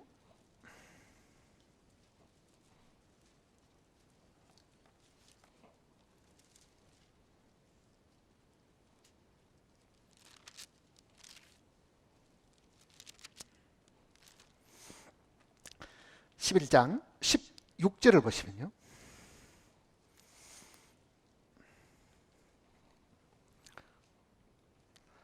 13절부터 보십시다. 13절부터. 11장 13절. 이 사람들은, 11장 내용에서는 뭐가 기록되냐면은 믿음으로 산 사람들을 쭉 열거해 놓은 내용들이 앞에 기록되어 있습니다. 아브라함부터 시작해서 쭉 가면서 이 사람들은 하는 앞에 등장했던 그 믿음으로 살은 사람들을 모두 다 이야기하는 겁니다. 이 사람들은 다 믿음을 따라 죽었으며 약속을 받지 못하였으되, 즉 약속을 못 받다는 것은 약속하신 것을 못 받았다 그 말입니다. 약속을 못 받은 게 아니고 약속하신 것을 못 받았으나 그것을 멀리서 보고 환영하고 또 땅에서는 외국인과 나그네임을 정언하였으니 그들이 이같이 말하는 것은 자기들이 본향 찾는 자임을 나타냅니다. 자, 믿음으로 사는 사람은 이 땅을 살아가는 동안 다 나그네처럼 살았다. 이 땅을 자기 고향으로 생각하지 않고 나그네로 살았다. 왜? 자기가 돌아가야 될 본향이 따로 있기 때문에 그러잖아요. 그런데 이렇게 이야기합니다. 15절에 그들이 나온 바 본향을 생각하였더라면 돌아갈 기회가 있었으리니와. 아브라함 경우도 한번 보세요. 그의 고향은 어디입니까? 갈대아 우르지요. 만일 그가 자기가 나온 갈대아 우르를 생각했다고 하면은 그거를 돌아갈 기회도 분명히 있었겠지만은 사실은 육신적인 그 고향을 바라고 있었던 것이 아니고 그 이야기입니다. 그 다음 보세요. 16절에 그들이 이제는 더 나은 본향을 사모하니 곧 하늘에 있는 것이다. 이러므로 하나님이 그들의 하나님이라 일컬음을 받으심을 부끄러워 아니하시고 그들을 위하여 한 성을 예비하셨느니라. 자, 믿음으로 사는 사람들이 자기 육신의 고향으로 돌아갈 것 같은 그걸 마음먹고 살았으면 적어도 죽기 전에는 돌아갔을 텐데 사실 그네들이 고향을 바라고 있었지만 그들이 바라는 고향은 육신의 고향이 아니고 하늘에 있는 고향이었다. 그리고 그 하늘에는 뭐가 있습니까? 그 고향에 한 성이 있다. 그러죠. 한 성이 있다. 우리말 번역은 성이지만 이게 도시를 두고 하는 얘기입니다. 한 도시가 있다. 그 뜻입니다. 이 도시가 어디 나오느냐? 13장을 보시면요. 뒤에. 12장. 히브리 12장을 보시면요. 22절입니다. 22절에 그러나 너희가 이런 곳은 시온산과, 이것도 하늘에 있는 시온산입니다. 살아계신 하나님의 도성인 하늘의 예루살렘과 살아계신 하나님의 도성, 하나님의 도시인 그 말입니다. 하나님의 도시인, 하나님이 살고 계시는 그 성인 하늘의 예루살렘과. 하늘에 예루살렘이 있습니까? 없습니까? 있죠. 모든 믿음의 이 선배들이 내가 그 성에 들어가야 된다 그렇게 생각한 거죠. 그게 우리의 영혼이 돌아갈 때 본향이다. 그 성을 바라보고 다 죽었다.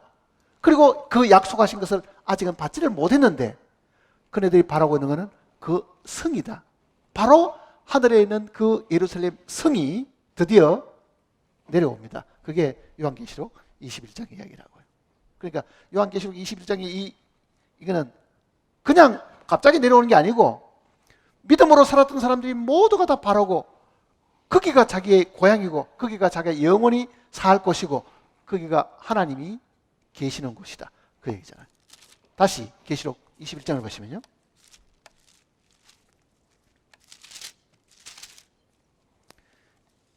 (21장)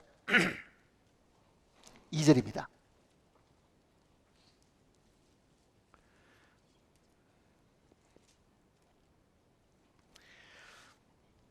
또 내가 보매 거룩한 성 새 예루살렘이 하나님께로부터 하늘에서 내려오니 그 준비한 것이 신부가 남편을 위하여 단장한 것 같더라.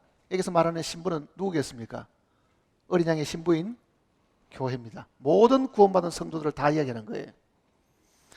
내가 들으니 보좌에서 큰 음성이 나서 이르되 하나님의 장막이 사람들과 함께 있음에, 하나님의 장막, 하나님의 성전, 그 말입니다. 하나님이 계시는 곳이 장막이고 하나님의 성전이면은 구원받은 성도들의 그 교회가 뭡니까? 하나님의 장막이고 하나님의 성전이지요. 그게 완성이 되어가지고 새 예루살렘이라는 이름을 가지고 이 땅에 다시 내려오니, 그 뜻입니다. 내려오니. 그 다음 보세요. 어떤 일이 있는가? 가운데 하나님이 그들과 함께 계십니다. 그들은 하나님의 백성이 되고 하나님은 친히 그들과 함께 계셔서 모든 눈물을 그 눈에서 닦아주시나니 다시는 사망이 없고 애통하는 것이나 고가는 것이나 아픈 것이 다시 있지 아니하리니. 처음 것들이 다 지나가서. 왜 그렇습니까? 아까도 제가 말씀드린 것처럼 예수님이 이 땅에 계시는 동안에 모든 병자들이 다 고침을 받은 것처럼 그분이 창조주시고 그분이 능력이시니까요. 이 땅에 계실 때도 아픈 사람, 병든 사람은 그 앞에는 아무도 없는 것처럼 이제는 그분이 함께 계시는 그 하늘의 처소 새 예루살렘이 내려오면은 그 안에는 죽음도 없고 눈물도 없고 슬픔도 없고 아픈 것도 없다. 불가능하겠어요? 그거는 예수님이 계실 때 실제 그 맛을 그 당시에 유대인들이 다 봤잖아요. 예수님이 계실 때. 예수님이 계시는데 죽은 사람도 예수님 말 한마디로 살아나잖아요. 죽은 지가 나흘 된 나사로도 예수님의 그 한마디에 나사로야 나오라 하는 그 한마디에 이미 다 몸이 썩었을 텐데도 온전한 몸으로 다시 나왔다는 것은 하나님 앞에는 죽음이나 아픔이나 병든 것이 아무 의미가 없습니다. 그거는요. 그러니까 지금 얘기도 그 이야기입니다. 모든 눈물을 그 눈에서 닦아주시니 다시는 사망이 없고 애통하는 것이나 곡하는 것이나 아픈 것이 다시 있지 아니하리니.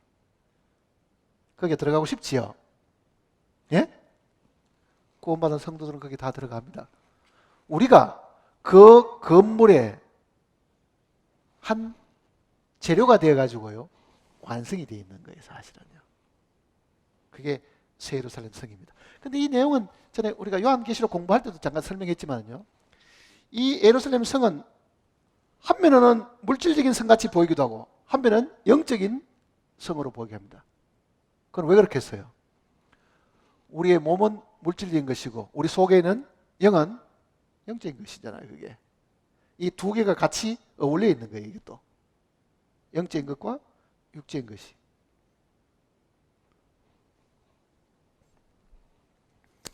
그 다음 5절 보시면요, 보좌에 앉으신 이가 이르시되 보라 내가 만물을 새롭게 하노라 하시고 또 이르시되 이 말은 신실하고 참되니 기록하라 하시고 또 내게 말씀하시되 이루었도다.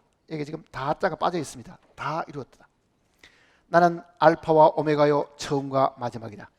내가 생명수 새 물을 목마른 자에게 값없이 주리니. 자, 다 이루었다. 뭐를 다 이루었습니까? 창세기 1장 2장 속에 하나님의 이 창조의 그 계획이 여기 와서 최후 완성이 되었다고 지금 외치는 소리입니다. 다 이루었다 이제는. 그러니까 처음 하나님의 마음속에 있던 이 계획이 지금 계시록 21장과 22장을 읽으면은 하나님이 이 계획을 이루시기 위해 가지고 사람을 지으시고 이 땅에 만물을 지으시고 예수님을 이 땅에 보내주시는 그 이유가 바로 거기에 있다는 것을 지금 이야기하는 겁니다. 그리고 나는 알파와 오메가니. 알파는 시작이지요. 오메가는 마지막이지요. 시작하신 분이 마지막에. 그러니까 영원 전에 계신 분은 이 영원 후에 계시면서 처음에 계획하신 것을 여기에 완성하신 분이시다. 그게 알파고 오메가입니다. 지금 알파 오메가. 그리고 처음과 마지막이다. 내가 생명수 샘물을 목마른 자에게 값없이 주리니 이기는 자들은 이것을 상속으로 받으리라. 나는 그의 하나님이 되고 그는 내 아들이 되리라. 자, 이 성이 얼마나 멋있는 걸 한번 보세요. 이거를 이제 영적인 눈이 열리면은요, 이제 이 내용을 좀 읽으면 이제 우리가 그 속에 참여되었다는 걸 알면은 얼마나 영광스러운지를 알 수 있다. 9절 보세요. 7 대접을 가지고 마지막 7 재앙을 답은 7 천사 중 하나가 나와서 내게 말하여 이르되 이리 오라. 내가 신부 곧 어린 양의 아내를 내게 보이리라. 어린 양의 신부는 누굽니까? 구원받은 모든 성도들이죠. 이 성도들이 모두가 올려가지고 하나님이 거하실 처소를 다 지었습니다. 그게 에베소가 말하는 대로 하나님의 거하실 집이 지어져 가는 것이 지금 시대인데 이게 완성이 되면 어떻게 되느냐? 이렇게 된다는 얘기입니다. 보세요. 이제 10절 성령으로 나를 데리고 크고 높은 산으로 올라가 하나님께로부터 하늘에서 내려오는 거룩한 성 예루살렘을 보이니 하나님의 영광이 있어 그 성의 빛이 지극히 귀한 보석 같고 벽옥과 수정과 같이 막더라. 크고 높은 성곽이 있고 12문이 있는데 문에 12 천사가 있고 그 문들 위에 이름을 썼으니 이스라엘 자손의 12지파의 이름들이라. 여기 보면 이게 지금 귀한 보석으로 되어 있습니다. 돌이잖아요, 그것도요. 그러니까 우리가 구원받은 이후에 하나님이 우리를 귀한 돌로 삼으신 거예요. 귀한 돌로. 베드로전서를 한번 보세요.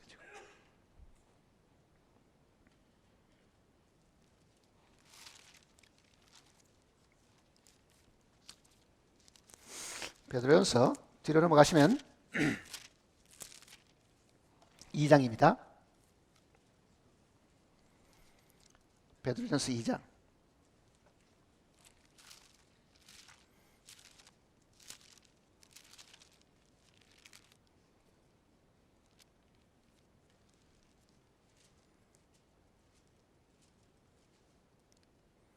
(2장) 4절입니다. 2장 4절.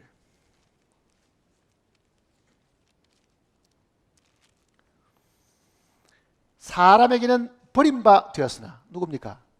예수님이죠. 하나님께는 택하심을 입은 보배로우신 산돌이신 예수께 나아가. 자, 예수님도 보배로운 산돌이니까 뭡니까? 보석이다 그 말입니다. 보석이란 말은 보배로운 돌석자니까 보배로운 산돌. 근데 그게 죽은 돌이 아니고 생명이 있는 그 뜻이잖아요. 생명이 있는 돌이시다. 그러니까 예루살렘 성이 만일이 건물이 크게 이렇게 지어졌다고 가정하면요,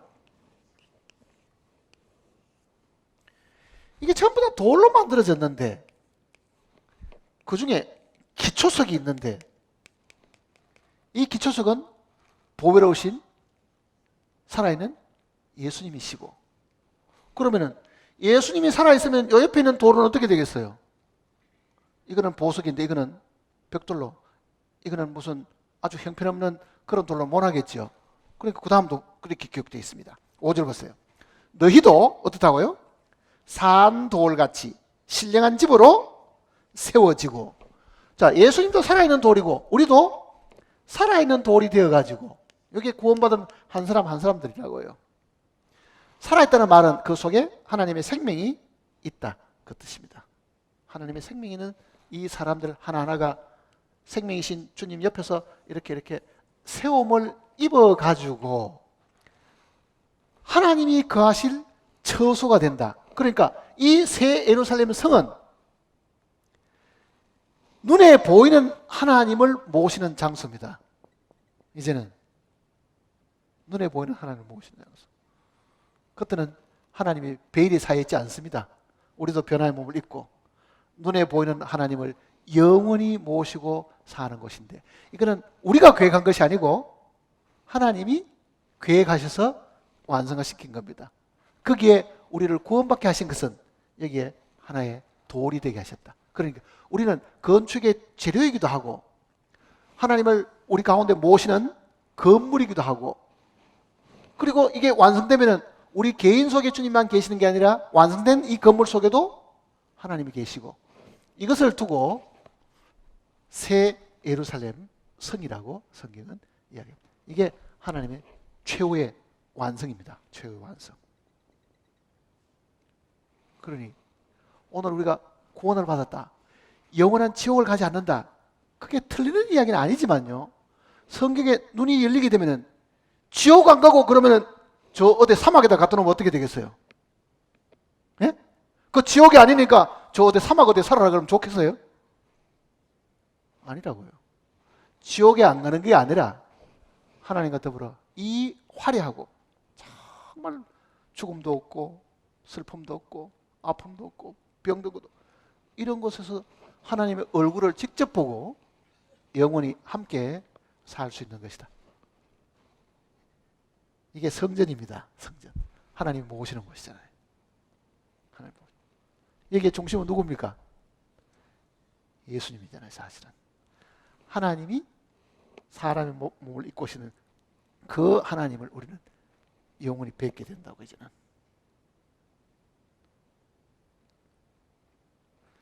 그러니 우리가 얻은 지위와 우리가 하나님께 받은 이 생명은요, 정말 놀라운 것입니다. 어쩌다가 우리가 이런 영광을 얻게 되었을 건가? 그리고 이거는 분명히 처음 성경이 주어진 그때부터 지금까지 수많은 사람들이 읽고 마음에 감사하고, 나도 이 새 예루살렘 성에 동참하게 되었구나, 나도 그 성전의 한 재료가 되었구나, 나도 거기에 산 돌로 거기에 부름을 받았구나, 그리고 나는 주님을 모시고 영원히 이제는 해도 없고 죽음도 없고 고난도 없고 세세토록 살 수 있구나, 그거를 지금 우리에게 주신 겁니다. 22장을 보시면요, 22장 요한계시록 22장입니다.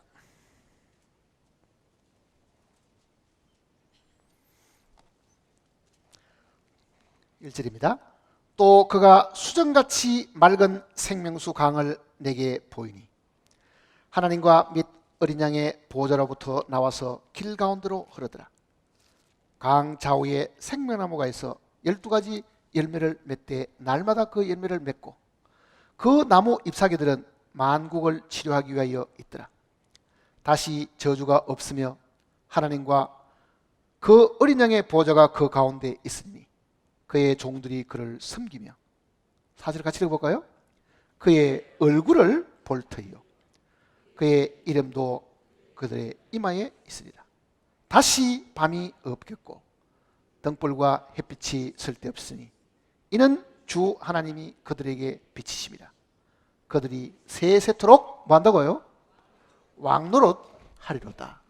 자, 세세토록 왕노릇 하리다. 그러면은 여기에 들어가는 사람은, 새 예루살렘 들어가는 사람은 다 왕이 되는데 그 얘기잖아요. 그저 여기 들어가 사는 정도가 아니라 하나님의 얼굴을 직접 보게 되고 그리고 왕이 된다. 그러면은 본래 하나님이 창세기 1장과 2장 내용 속에도 사람들을 만드셔서 왕이 되게 하려고 처음부터 계획을 하셨겠지요. 그래야 이게 완성될 거 아니에요. 왕이 되도록 계획하셨습니까? 하셨어요. 창세기 보세요. 이제 1장을 보시면요, 창세기 1장 타락하기 전의 이야기입니다. 인간이 타락하기 전에 하나님의 계획을 한번 보자고요. 이제 1장 26절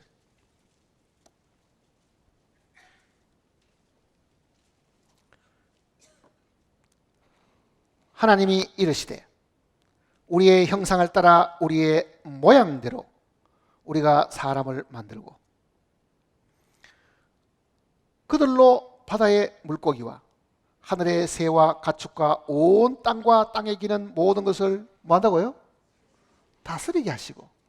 다스리는 자는 왕입니다. 이게 다스리게 하시고, 하나님이 자기 형상 곧 하나님의 형상대로 사람을 창조하시되 남자와 여자를 창조하시고 하나님이 그들에게 복을 주시며 하나님이 그들에게 이르시되 생육하고 번성하여 땅에 충만하라. 땅을 정복하라. 바다의 물고기와 하늘의 새와 땅에 움직이는 모든 생물을 다스리라. 그러니까 본래 하나님께서는 이 땅의 사람들로 하여금 하나님이 먼저 지원받았던 이 모든 생명체들을 관리하고 다스릴 수 있는 권한을 주셨는데, 이 땅에는 모든 생명체들은 하나님이 만든 거기 때문에 하나님의 소유물이잖아요. 하나님이 관리하시고 다스려야 될 거를 사람에게 뭘 하신 겁니까? 위임하신 거잖아요. 권한을 위임하신 거거든요. 그러니 이 새하늘과 새 땅에 들어갔을 때도 사람이 받는 그 권한은 하나님과 더불어 영원히 다스리는 존재, 왕이 되는 존재이다. 그 얘기입니다. 왕이 되는 존재. 그리고 어떤 사람은 누가 백성이 되는데, 왕이 뭐 왕관만 쓰고 백성도 하나도 없으면 어떻게 되는데, 그 생각도 가끔 들기도 하지요. 이 성 안에 사는 사람과 성 밖에 사는 사람을 구분해놨습니다. 성경에도. 성 밖에 사는 사람, 새하늘과 새 땅이 있으면은 한 도시는 성이고, 즉 도시고, 그 도시에 사는 사람, 도시 밖에 사는 사람을 구분해놨어요. 그러니까 그 성 안에 사는 사람들이 왕이 되고 성 밖에 사는 사람들은 다 백성이 됩니다. 그거는 계시록 공부할 때 제가 상세하게 이야기를 했으니까 더 이상 이야기를 하지 않겠습니다. 그 내용은. 자, 하나님의 전체 프로그램을 보니 어떻습니까? 벅차지요. 이해하기도 벅차고 너무 감동스럽잖아요. 읽어도. 그러니까 우리가 하나님의 마음을 조금만 이해한다고 하면요, 우리는 매일매일 감사가 입에서 그저 이렇게도 감사하고 저렇게도, 죽어도 감사하고 살아도 감사하고. 왜? 죽음도 육신의 장막을 벗으니 그 굳이 안 죽으러 갈 필요도 없습니다. 그 자체는, 죽는 그 자체는 끝이 아니니까 우리의 이 마지막은 여기서 완성이 되는 거잖아요. 여기서. 사람이 이 계획을, 엄청난 계획을 쓸 수 있겠어요? 성경 전체를? 불가능해요. 어떻게 이 땅이 생긴 것부터 마지막까지를 전부 다 한눈에 다 보고 이걸 어떻게 계획을 세울 수 있어요? 하나님만 하실 수 있는 일들이잖아요. 자, 예루살렘은 이스라엘 땅에 있는 그 예루살렘만을 이야기하는 게 아니고, 그 예루살렘은 하나님 마음속에 있었던 겁니다. 그 하나님 마음속에 있었던 그 예루살렘을 하나님은 이렇게 말씀하신 거예요. 신명기 12장을 보시면요,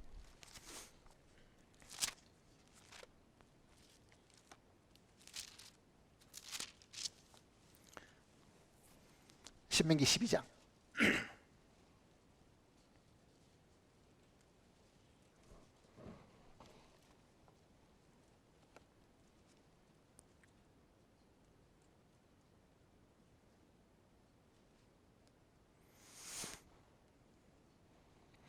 1절부터 보시면 신명기 12장 1절입니다. 내 조상의 하나님 여호와께서 내게 주셔서 차지하게 하신 땅에서 너희가 평생에 지켜 행할 규례와 법도는 이러하니라.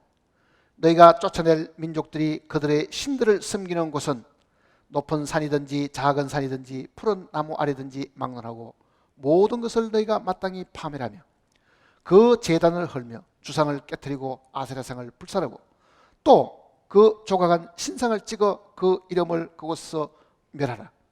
너희의 하나님 여호와께는 너희가 그처럼 행하지 말고.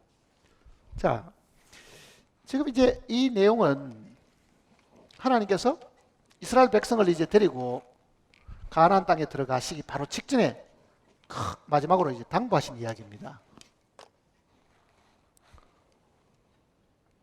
애굽에서 이집트에 있다가죠. 홍해를 건너서 이제 나왔습니다. 이 광야잖아요, 광야.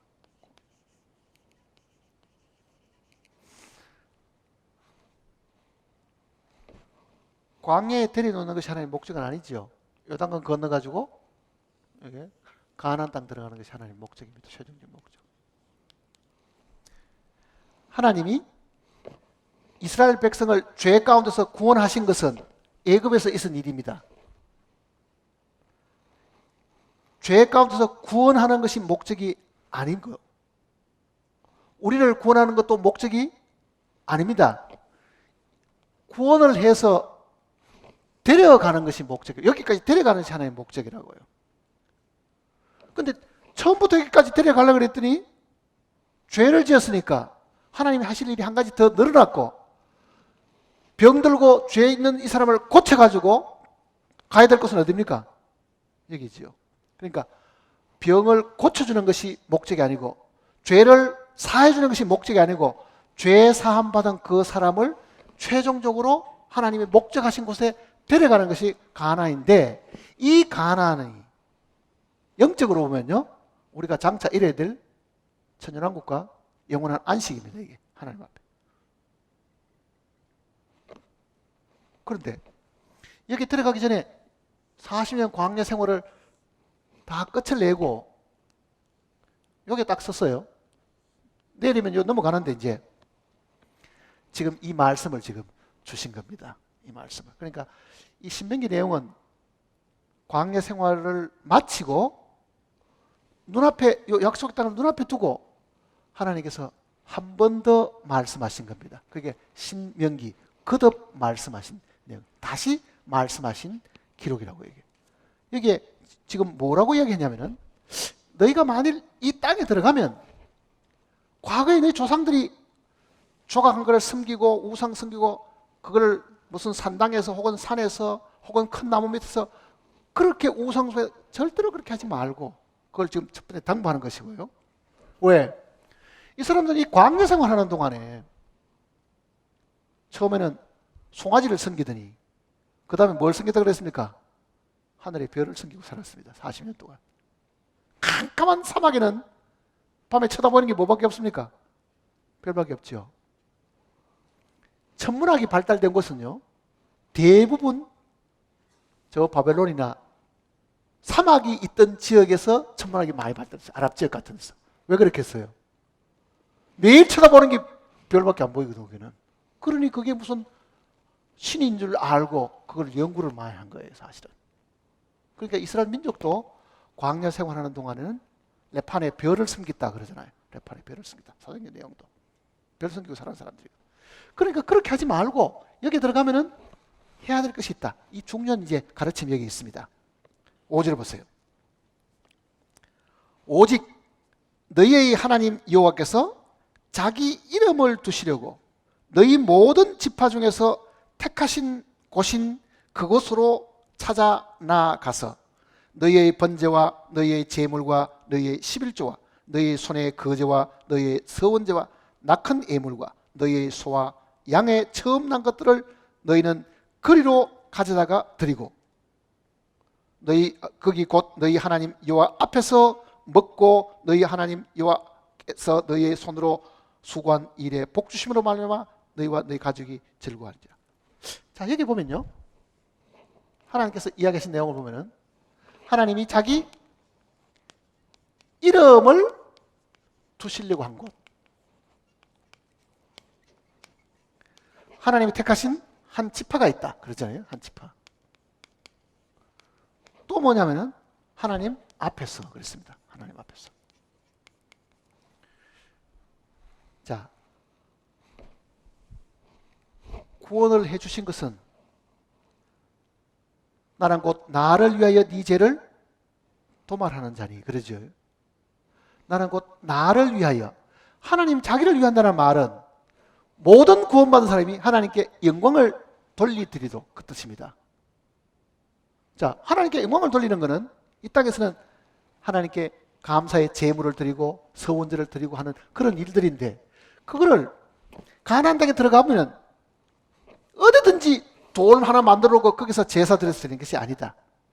반드시 하나님 자기 이름을 두려고 하는 곳이 있는데 거기서 제사를 드려야 되지, 이방 사람이 지키듯이 큰 바위 밑에 가서 혹은 나무 밑에 가서 어느 동네에 가서 그렇게 절대로 제사를 드리지 마라. 이렇게 신신당부하시는 겁니다. 여기도.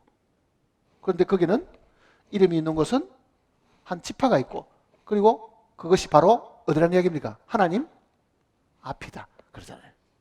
하나님이 계신 곳이다 그 얘기죠. 그러면은 지금 이 신명기 12장은 아직도 이 가나안 땅에 들어가 보지 않았기 때문에요. 어디가 하나님 이름을 두신 곳인지, 한 지파가 거기에 있는지, 그리고 하나님 앞인지 아무도 모릅니다. 이 이야기를 직접 들었던 모세도 그 장소가 어딘지를 모르고 있는 거예요, 사실은요. 어쨌든 하나님은 여기 들어가면은 이 세 조건이 맞는 곳에 가서 제사를 드려야 된다 그랬습니다. 근데 그들은 법궤를 들고 이동을 했는데, 이 법궤를 들고 이동하던 사람들이 실로라는 곳에 이 법궤를 갖다 놨어요. 실로는 지방 이름인데요. 그 실로에다가 법궤를 갖다 놓고는, 법궤가 있는 곳이 하나님이 있다고 이제 이야기를 했잖아요. 문제는 블레셋하고 싸우는 동안에 법궤를 빼앗겨버린 거예요. 그러니 성막만 있고 가장 중요한 하나님의 법궤는 없는, 안고 빠진 찐빵처럼 제일 중심은 빠져버리고 껍데기만 있는 이 실로의 회막이 있었다고요. 이스라엘 민족이. 그게 이스라엘 민족이 제일 참혹한 시절이었습니다. 법궤 없는 실로의 성막을 가지고 있던 그 시절에. 그때 그 실로의 이 성막을 떠난 그 법궤는요, 그 자리에 다시 안 들어갔습니다. 기록을 읽어보면은. 그 실로의 회막으로 다시 들어가지 않았다고요. 뺏기고 난 다음에 돌아오기는 해도 다시 그 자리에 모시지 않았습니다. 그 법궤는 이 집 저 집 돌아다니다가 오베돔의 집에 가 있은 거예요. 그 오베돔의 집에 가 있던 거를 나중에 다윗 왕이 가져다가 이 솔로몬이 만든 여기다가 나중에 안치라는 거죠. 그러니까 성막이 비어있는 성막, 하나님이 계시지 않는 성막, 하나님 말씀도 사라져버린 성막이 있다는 것을 성경이 가르쳐주고 있는 거죠. 자, 그런 상황이었는데 11절도 보세요. 11절, 12장 11절. 너희는 너희 하나님 여호와께서 자기 이름을 두시려고 택하신 그곳으로 내가 명령하는 것을 모두 가지고 갈지니 곧 너희의 번제와 너희의 희생과 너희의 11조와 너희의 손의 거제와 너희가 하나님께 서원하는 모든 아름다운 선물을 가져가고, 또 18절도 읽어보세요. 18절, 12장 18절. 오직 내 하나님 여호와께서 택하실 곳에서 내 하나님 여호와 앞에서 너는 내 자녀와 노비와 성중에 거하는 레위인과 함께 그것을 먹고 내 손으로 수고한 모든 일로 말미암아 내 하나님 여호와 앞에서 즐거워하되. 택하신 곳, 또 거기 뭐 나옵니까? 여호와 앞에, 그런 표현이 나오죠. 그러면은 나중에 여기 들어간 사람이 하나님이 자기 이름을 두시려고 하고 지파가 택하신 그곳이 도대체 어디냐? 그걸 어떻게 나중에 그거를 알게 된 건가? 모세도 그거를 하나님께 직접 답을 듣지 않았습니다. 모세는 죽었죠. 모세는 가나안 땅에 못 들어갔으니까. 여호수아가 들어갔습니다. 그때도 그 장소가 아직 나타나지 않았습니다. 여전히 실로의 회막에 하나님이 계신 줄 알았는데 정작 하나님을 상징하는 법궤는 사라지고 없으니까 껍데기만 있는 거기에 가서 가끔 제사를 드리긴 했지만요, 그건 하나님이 받으시는 것이 아니었습니다. 근데 드디어 이제 그 장소가 정해집니다. 역대상을 보시면요.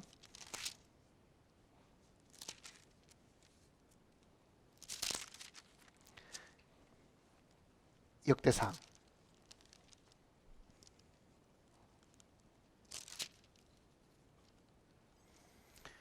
21장을 보시면요. 역대상 21장.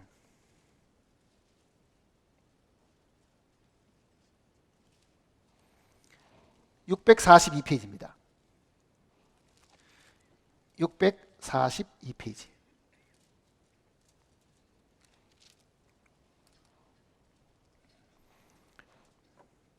(21장) 29절입니다.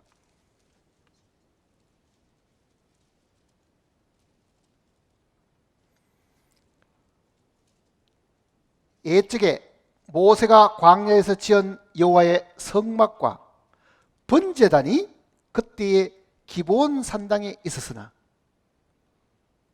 그 안에는 벗개는 없었습니다. 번제단만 있는 거죠. 그 다음에는 다윗이 여호와의 천사의 칼을 두려워하여 감히 그 앞에 가서 하나님께 묻지 못하더라. 다윗이 이르되 이는 여호와의 성전이요 이는 이스라엘의 번제단이라 하였더라. 이거는 여기 지금 앞에 오르난 혹은 오베데돔인데, 이 오르난이라는 사람, 오르난의 타작마당이었습니다. 타작마당. 자, 타작을 하려고 하면 땅이 어떻게 돼야 됩니까? 타작 어떻게 해보셨어요? 요즘은 타작해가 좋은데 아스팔트 같은데 좋습니다. 자, 이렇게 도래길을 뭐 깨도 두들겨 하면 바닥이 고르고 평평하고 딱딱해야 도래길도 잘할 수 있겠죠.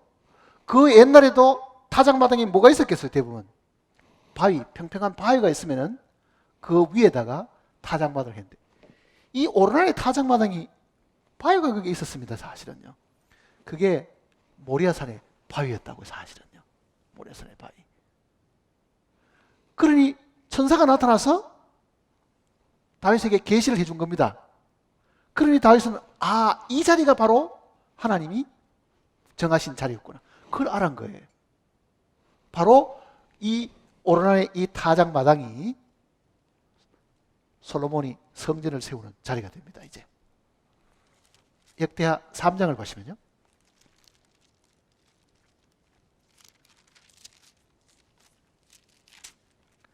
역대하 3장 657페이지 역대하 3장입니다. 하나님이 다윗은 성전을 못 짓게 했습니다. 왜? 다윗은 장군이고 용사고 사람을 너무 많이 죽였기 때문에 너는 성전을 짓지 마라. 그런데 그 솔로몬 성전의 이 설계도면은요, 다윗이 받았습니다. 하나님께 천사의 계시를 통해서 하나님께 보여주신 그 설계도면은 다윗이 받았고 그거를 아들 솔로몬에게 가르쳐 준 거죠. 그 다음 3장 1절을 보세요. 솔로몬이 예루살렘 모리아 산에 여호와의 전 건축하기를 시작하니 그곳은 전에 여호와께서 그의 아버지 다윗에게 나타나신 곳이요 여부스 사람 오르난의 타작마당에 다윗이 정한 곳이라. 바로 여기입니다. 여기. 이 타작마당이 모리아산이었다 그러잖아요. 모리아산. 그러니까 이 장소는 천사가 계시해 준 장소고 다윗이 그거를 그때 깨달았고 그거를 솔로몬에게 가르쳐 줘가지고 솔로몬이 거기에다가 성전을 짓게 된 거죠. 사실은. 자, 모리아산.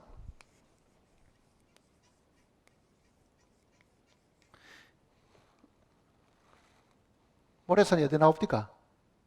아브라함이 자기 아들 이삭을 하나님께 드리려고 했던 곳입니다. 그래서 하나님께서 예배해 놓으신 양을 잡아서 하나님께 드렸지요. 그 양이 장차 이 땅에 와서 우리를 위해서 대신 죽으실 주님을 두고 하는데 그 주님도 예루살렘에서 돌아가시잖아요. 예루살렘에서. 그래서 이 땅에 오셔가지고도 죽으실 날이 다 차가니까, 성천할 날이 다 차가니까 예루살렘에 올라가시기로 결심하시고, 그러니 지금 이 모리아 산은 성전이 있던 장소고 지금 그 자리에 회교 사원이 들어서 있으니 회교인들은 이렇게 이야기합니다.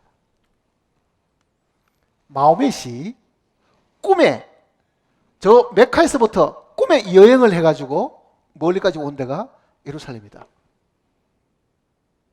코란경에는요 예루살렘이라는 단어가 한 번도 안 나옵니다. 한 번도 언급이 안 돼 있대요. 그런데 구약 성경에는 거의 640번 정도 예루살렘 이야기가 나옵니다. 640번. 그리고 한 번도 예루살렘에 와보지도 않았는데 마호멧은 그네들 교리 속에 마호멧이 꿈에 여행을 했는데 예루살렘까지 와가지고 그 메카에서 먼 곳 오말 사원 옆에 알 아크샤라는 사원이 또 하나 있습니다. 오말 사원은 바위 위에만 도움만 세워놨고 알 아크샤 사원은 한 5천 명이 들어가서 예배드리는 강당이 있는 곳이에요. 그게 지붕은 그게 은으로 되어 있고 이쪽 편에 오말 사원은 금으로 되어 있어요. 같은 성전 구역 안에 거기 두 개가 써 있거든요. 거기에 왔다고 이야기하는 거예요. 그러니까 알 아크샤라는 말이 아랍어로는 가장 멀리 떨어져 있는 곳. 어디서 떨어져 있어요? 메카에서 멀리 떨어져 있는 곳이라고 이야기하는 거예요. 거기에 자기들의 선지자 마호멧이 성천했다고 가르쳐 놓은 장소입니다. 그거 죽지도 않았어요. 마호멧은 저 메카에 죽었다고 사실은요. 632년에. 근데 그거는 사람들이 만들어낸 이론이죠, 사실은. 그러면서 그게 자기들의 신성한 곳이라고 말하는 것은 의의가 없는 일들입니다. 의의가 없는 일. 그거는 하나님 마음 속에 있던 장소였습니다. 사람이 선택한 장소가 아니죠. 하나님이 천사를 통해서 다윗에게 가르쳐 주시고 다윗이 그것을 깨닫고 솔로몬에게 가르쳐 줬고 솔로몬이 그 자리에다가 성전을 지은 거죠. 자, 그러면은 그 성전이 하나님 계시는 곳이니까 하나님 앞에 되겠죠. 그 성전을 관리하는 지파가 유다 지파잖아요. 유다 지파. 그게 한 지파라는 말이 그 얘기입니다. 한 지파. 그 유다 지파가 이 성전 구역을 책임지는 지파고 그 유다 지파에서 예수님이 태어나신 거지요, 사실은. 그러니 이 모든 계획들은 하나님이 다 계획하신 것이고 그 유다 지파의 왕으로 오실 분이 우리가 장차 맞이할 예수님입니다. 왕으로 오시는 분. 그러니까 성전도 예수님과 관계가 있고 그가 다시 왕으로 오시는 것도 이 예루살렘과 사실 관계가 있습니다. 자, 그러면은 우리 마음 속에 신문이나 혹은 방송이나 뉴스를 들을 때예요. 이게 뭐 예루살렘이 무슨 유대인 것이냐 혹은 뭐 아랍 것이냐 아니면 무슨 기독교이냐 3대 종교의 뭐 이 공통된 뭐 성지니까 이거를 공동 관리하자 어쩌고 저쩌고 하는 이야기들은요. 하나님 보시면 어떻겠어요? 이거는 하나님 마음속에 있던 하나님 도시라고 이게 예루살렘. 그러니 그 예루살렘이 하늘에 있었고 그리고 그 하늘에 있는 것을 땅의 사람들에게 보여주시기 위해서 눈에 보이는 그 장소를 사실 택하시고 거기에 솔로몬 성전을 세웠고 그 예루살렘에 주님이 돌아가셨고 그 자리에 다시 주님이 오셔가지고 통치하시고 천년 동안 이 땅에서 왕으로 세상을 다스리는 시간이 사실 옵니다.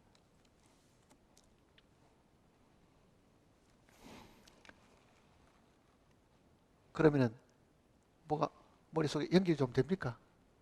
이스라엘부터 시작해서 예수님까지 연결이 좀 됩니까 이제?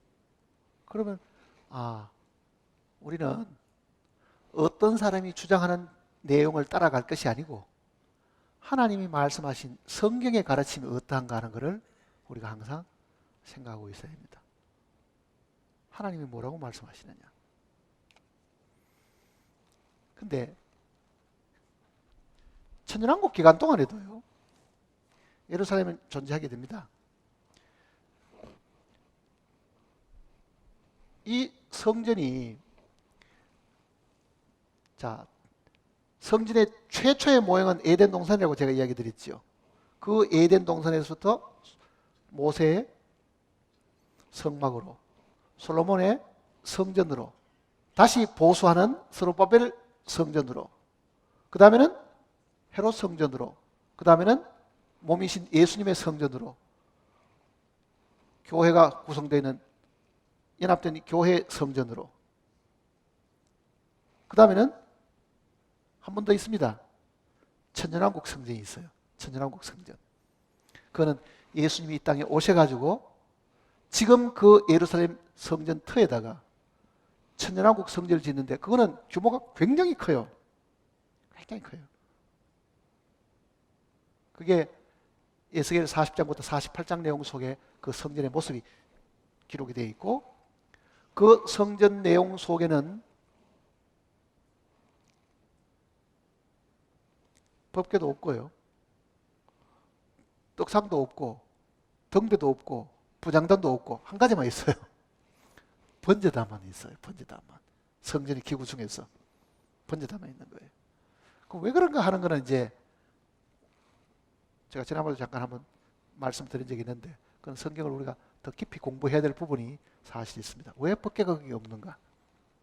왜 없겠어요? 예수님이 와 계시는데 법궤가 왜 필요해요? 예수님 자신이 법이신데. 근데 왜 번제단이 있느냐? 그거는 이제 우리가 생각을 해봐야 되죠. 왜 제물, 짐승 잡는 그 번제단이 있느냐? 천년왕국 기간 동안에도 죄 짓는 인간들이 들어 나옵니다.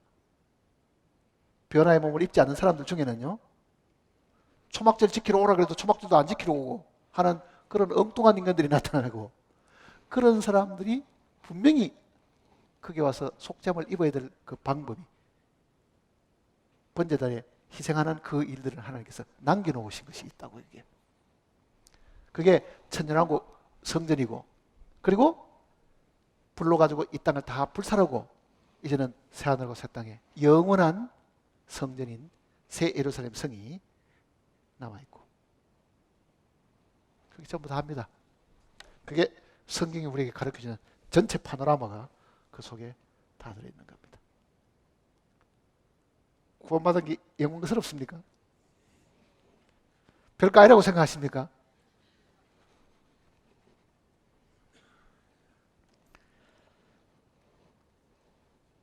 지금은 그 가치가 얼마인지를 잘 모릅니다, 사실은. 예? 나중에 그 예루살렘 성에, 그 성 안에 거하는 거주자가 됐을 때는요, 내가 어쩌다가 여기에 들어온 사람이 됐는가. 그렇게 될 거라고요. 어때?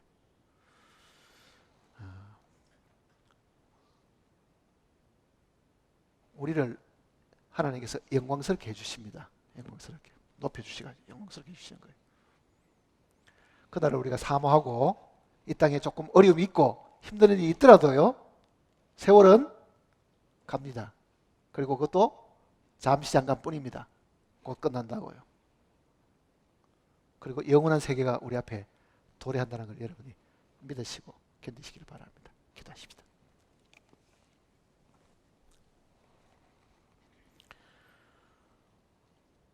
아버지 하나님, 참으로 감사를 드립니다. 우리같이 미련하고 어리석은 사람들에게도 주님께서 놀라우신 계획을 발표해 주시고 깨닫게 해주시고 믿게 해주셨습니다. 우리의 어리석은 판단으로는 이해할 수 없는 많은 부분이 있지만 우리는 믿음으로 이 말씀을 받아들이고 감사를 드립니다. 우리 중에 어떤 사람도 이 약속에서 벗어나는 자들이 아무도 없게 하시옵소서. 참으로 주님께서 주시고자 하시는 이 놀라운 축복을 모두가 다 누릴 수 있는 그날을 사모하고 복을 주신 주님께 감사와 찬송을 드리는 저희들이 되게 인도해 주시옵소서. 주님의 오심이 과거 어느 때보다 가까워진 이 때에 저희들이 정말 온 영과 혼과 몸을 깨끗하게 보존하다가 주님을 만나는 저희들이 되게 인도해 주시옵소서. 우리를 죄악 가운데서 구원하신 주 예수님의 거룩하신 이름으로 간절히 기도드립니다.